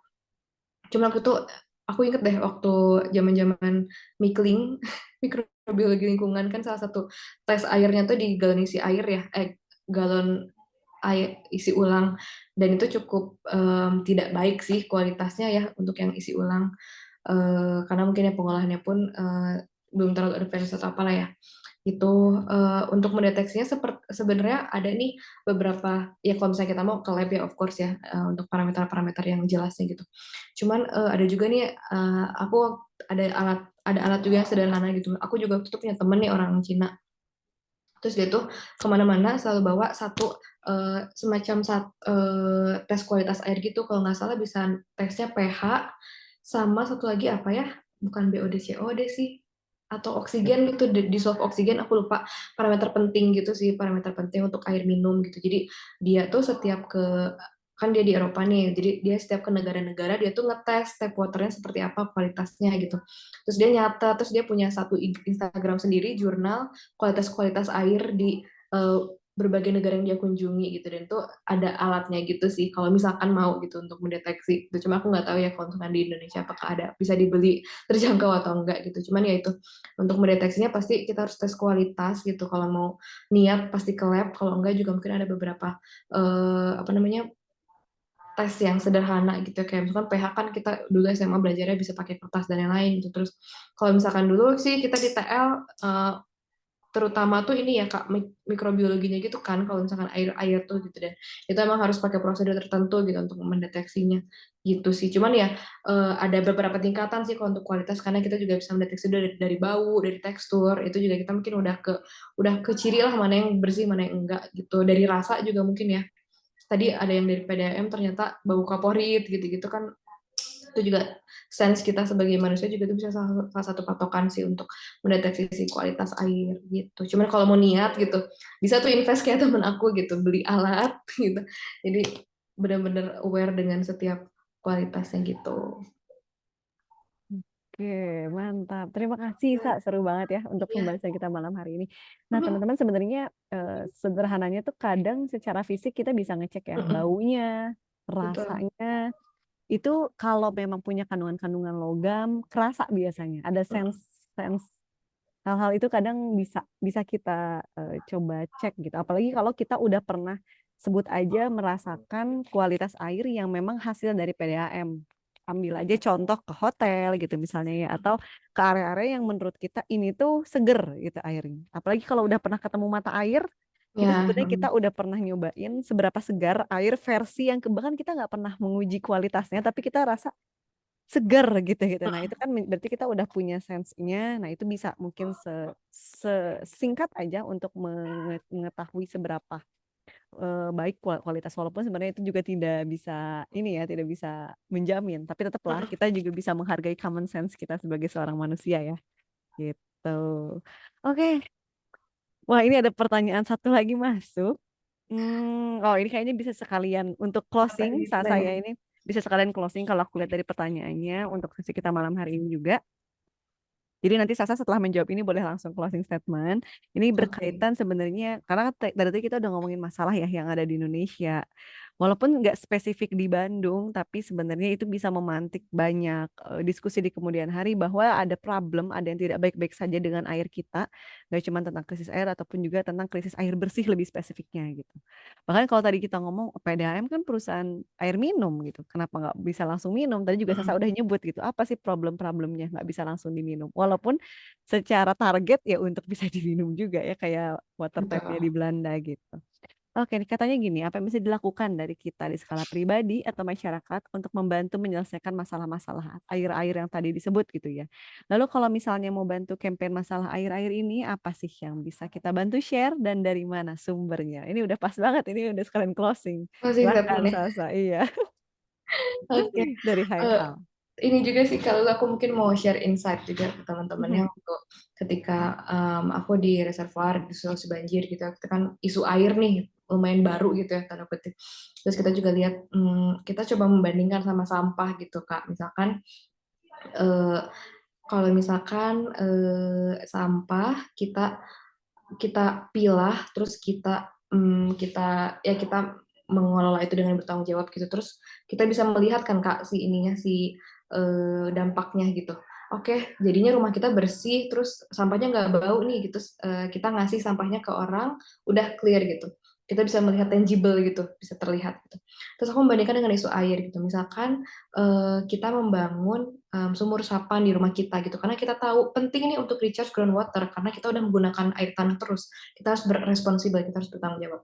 Tapi ketika konteksnya air, itu tuh jadi bahan diskusi gitu, tapi kita nggak bisa lihat dampaknya secara langsung, secara tangible gitu, karena ya udah air kan masuk, terus kita nggak tahu dampaknya apakah terserapnya seperti apa dan seberapa lama, hal teknis seperti itunya. Jadi untuk mengkuantifikasikannya itu cukup sulit gitu ya, dan apalagi tadi juga kita belajar siklus air gitu ya, sangat connected one another gitu kan, kayak air tanah yang kita tuh terkonek juga dengan air tanah di lokasi lain gitu, itu makin menjadi challenge juga gitu untuk kita bisa lihat gitu sih dampak apa yang kita lakukan secara apa yang kita lakukan di rumah gitu. Cuman tentu saja gitu ya tetap ada jangan jadi overlook dengan si hal-hal yang bisa kita lakukan di rumah itu gitu. Waktu itu sih aku juga pernah campaign ke anak-anak kecil gitu, dari hal-hal kecil banget.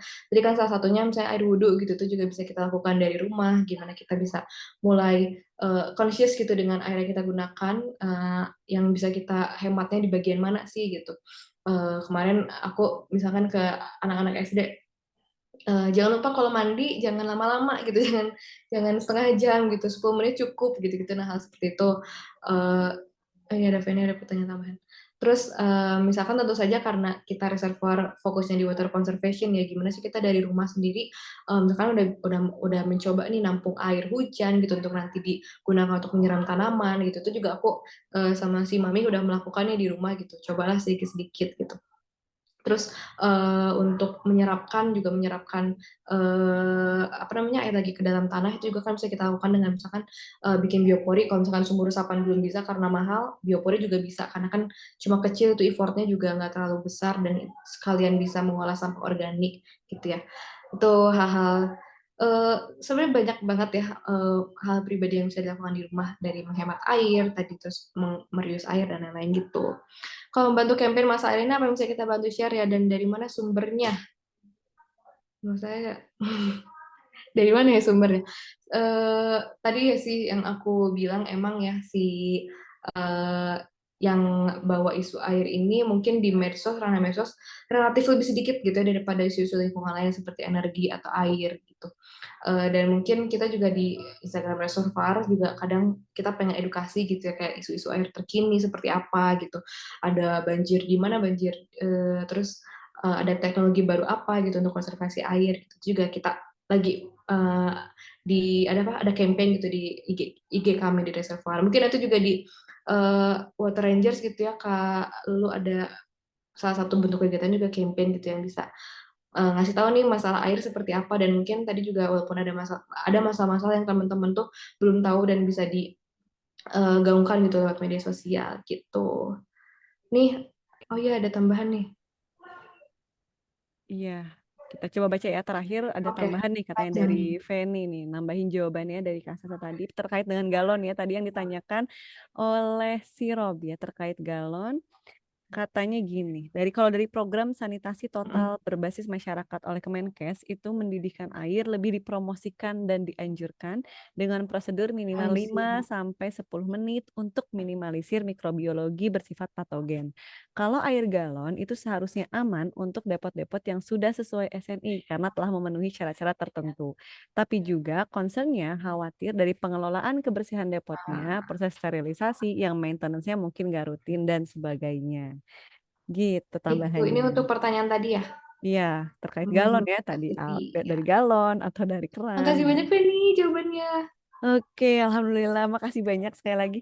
Sasa jadi belum closing. Oke, sebelum kita tutup, boleh Sasa closing statement-nya dulu untuk menutup banyak sesi kita hari ini terkait tadi kita udah bahas cukup banyak dari mana air berasal sampai kemudian juga problem-problem air. Kemudian tadi sampai water scarcity dan sebanyak itu silakan Sasa. Apa yang ingin disampaikan untuk menutup sesi kita malam hari ini? Oke. Tadi dibilanginnya water 101 tapi ternyata pertanyaannya susah-susah ya. Tapi enak sih, maksudnya jadi memantik diskusi dan jadi tahu ternyata concern orang-orang di isu air itu seperti ini gitu ya Kak. Jadi mungkin bisa jadi bahan apa ya konsiderasi nanti untuk Water Rangers kemana nih geraknya dan lain-lain gitu. Terus tadi semoga di sini juga yang aku sampaikan, kan di sini ada juga teman-teman yang background-nya sama sekali bukan tentang air-airan gitu, bukan teknik lingkungan atau apa gitu, dan mungkin ada hal-hal baru juga buat teman-teman di sini. Semoga menambah insight gitu dan menambah keingintahuan teman-teman juga tentang isu air ini gitu, karena ya kita juga semakin banyak ya lihat di berita gitu isu banjir, kekeringan di mana-mana gitu, dan juga kualitas air gitu dan akses sanitasi misalkan yang belum layak di beberapa daerah gitu, dan ya semoga membuka jadi lebih tahu lah ya, dan jadi memantik teman-teman juga untuk mencari tahu lebih lanjut gitu. Terus of course ya kalau menyampaikan seperti ini tentu saja gitu kita ada hal-hal yang bisa kita lakukan gitu sebagai individu gitu. Jadi dari isu-isu tadi mungkin kita juga jadi ke-trigger, jadi bertanya-tanya sebenarnya apa sih yang bisa kita lakukan, mulai kita lakukan dari rumah gitu, dari pribadi kita sendiri gitu untuk air ini gitu. Dan itu juga udah aku coba sebutin gitu ya, dari semisal menghemat air di rumah, terus coba menampung air hujan gitu, terus coba menyerapkan air kembali gitu, being responsible dengan rumah kita gitu. Karena kalau misalkan simpelnya gitu ya, dulu rumah kita nggak ada, dulu tuh air menyerap ke dalam tanah gitu, terus sekarang ada rumah kita, jadinya rumah kita tuh menyebabkan limpasan loh ke lingkungan gitu. Nah, gimana sih kita being responsible untuk itu? Kita juga bisa tadi menampung air hujan, bisa menyerapkan air hujan ke dalam tanah gitu, dengan misalkan ada biopori, sumur resapan, atau beberapa teknologi lain gitu. Terus juga apa ya, untuk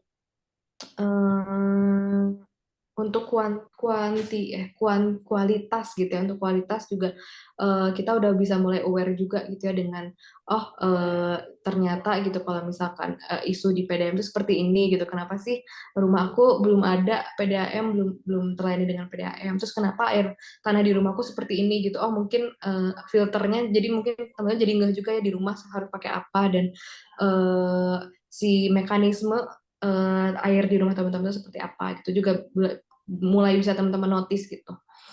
Terus ya itu mungkin ya, jadi aku sih ingin menyampaikan semangat aja bahwa menebarkan semangat gitu bahwa isu air ini juga banyak sih yang bisa kita lakukan sebagai individu gitu. Dan kalau yang selalu aku bawa sih ya conserve water itu sih, conserve water, kita mulai konservasi air dari rumah sendiri, dan ya insya Allah nanti kalau dilakukan bareng-bareng dampaknya juga jadi semakin besar gitu. Dan juga ini sih kalau lu yang tadi penting banget, karena ini konteksnya Masjid Salman juga gitu ya, banyak juga gitu yang bisa kita lakukan di Masjid Salman. Kalau nggak salah juga di Masjid Salman ada penampungan air hujan ya kayak udah ada. Seperti itu, dan mungkin ada campaign-campaign yang nanti bisa dilakukan juga di Salman untuk kita mulai konserv air dan mulai ikut kontribusi menyelesaikan masalah air. Gitu kalau. Amin, amin, amin. Bismillah ya. Makasih banyak Sasa untuk pembuka diskusi kita, untuk banyak diskusi insya Allah di kemudian hari teman-teman semua, dan terima kasih untuk yang sudah stay sampai hampir menuju jam 9:30 di diskusi kita. Aku baru aja ngirim satu link di kolom komentar. Silahkan teman-teman juga mampir untuk memberikan sedikit feedback. Banyak juga boleh banget. Di situ pun juga kami mau menyampaikan satu ruang kalau memang teman-teman ada tambahan masukan untuk sesi-sesi berikutnya dibahas lanjutan. Silahkan di-input di pertanyaan paling terakhir di feedback sesi diskusi kita malam hari ini. Oke, Sasa sekali lagi terima kasih banyak. Aku izin rangkum sekilas aja. Jadi sebenarnya secara umum kalau ngomongin tentang air, rumusnya tadi ada di 4K ya. Kalau memang ingin melihat mau untuk memulai gitu ya, memulai melihat problem atau potensi atau masalah, dua-duanya tuh kita bisa menjadikan itu sebagai ruang aksi. Apakah mau melihat dari sisi potensinya atau dari sisi masalahnya, apakah ditingkatkan potensinya ataukah diselesaikan masalahnya. Tadi 4K itu ada kuantitas, kemudian juga kualitas, kontinuitas, dan juga keterjangkauan dari air itu sendiri. Jadi itu bisa jadi salah satu entry point untuk kita melihat ada sesuatukah dengan air di lingkungan kita hari ini. Gitu. Dan kalau kita ngomongin tentang ibadah, dan kalau kita ngelihat dalam ruang lingkup masjid utamanya gitu ya, air ini menjadi salah satu sumber yang paling penting gitu untuk menjamin kesucian kita juga dalam beribadah gitu. Nah, jadi insya Allah nanti akan ada diskusi-diskusi berikutnya, dan saya juga mewakili dari Savio Rangers, khususnya dari Water Rangers, menyampaikan mohon doanya dari teman-teman semua yang hadir pada malam hari ini. Semoga kita juga bisa mendorong isu ini lebih apa ya? Lebih dikenal, orang lebih aware juga dengan isu-isu tentang air, baik itu krisis air bersih, air minum, air baku gitu ya, air limbah. Ini belum lagi kalau kita ngomongin transmisi, distribusi gitu. Sampai nanti dikonsumsi. Panjang sekali rasanya memang jalur cerita tentang air ini. Dan memang nggak akan selesai di 2 jam. Tapi insya Allah kita akan buka lagi diskusi berikutnya. Sekali lagi terima kasih banyak. Jangan lupa mampir di kolom feedback untuk memberikan masukan-masukan bagi pengembangan diskusi air di Salman Environment Rangers. Saya Lulu Nailufas pamit mewakili Savio Rangers. Selamat beristirahat karena ini sudah menunjukkan akhir di hari Ahad. Semangat untuk menuju pekan baru di pekan depan. Saya mewakili Savio Rangers pamit. Assalamualaikum warahmatullahi wabarakatuh. Saya ini tampilkan lagi satu buah video tentang Savio Rangers. Barangkali ada yang tadi tidak hadir di sesi awal terkait dengan apa itu Savio Rangers dan aksi-aksinya. Ini walaupun sebenarnya secara aksi baru ini ya, baru zero waste dan juga farming, kemudian insya Allah air. Oh ya, sebelum pada bubar saya juga mau invite, tadi karena walaupun udah ditutup tapi nggak apa-apa. Saya mau mengundang teman-teman untuk on cam dulu. Kita foto bareng dulu. Kita foto bareng dulu hampir aja, mumpung masih bersama nih. Oke. Ini Masya Allah ya, loyal sekali teman-teman. Saya kira saya tutup tadi tuh langsung pada live ya, ternyata ini masih 22. Oke, boleh ya on cam dulu. Kita foto bareng dulu. Foto bareng dulu. Oke, kan kalau udah kelihatan kayak gini kan jadi kelihatan ya ada wujudnya tuh kan. Jadi kelihatan, oh nama ini teh laki-laki, nama ini teh perempuan. Jadi tadi mau manggil Mas atau Mbak juga saya bingung gitu ya. Takut salah. Takut salahnya apa? Oke, udah segini aja. Oke, tidak apa-apa kalau tidak memungkinkan. Kita ambil aja ya fotonya. Oke, udah siap ya? Hitungan di 3, 1, 2, 3. Oke, mantap. Nanti kami kirimkan di grup hasil fotonya. Terima kasih banyak teman-teman semua. Selamat istirahat. Untuk menutup saya tampilkan kembali satu video terakhir dari Savio Rangers.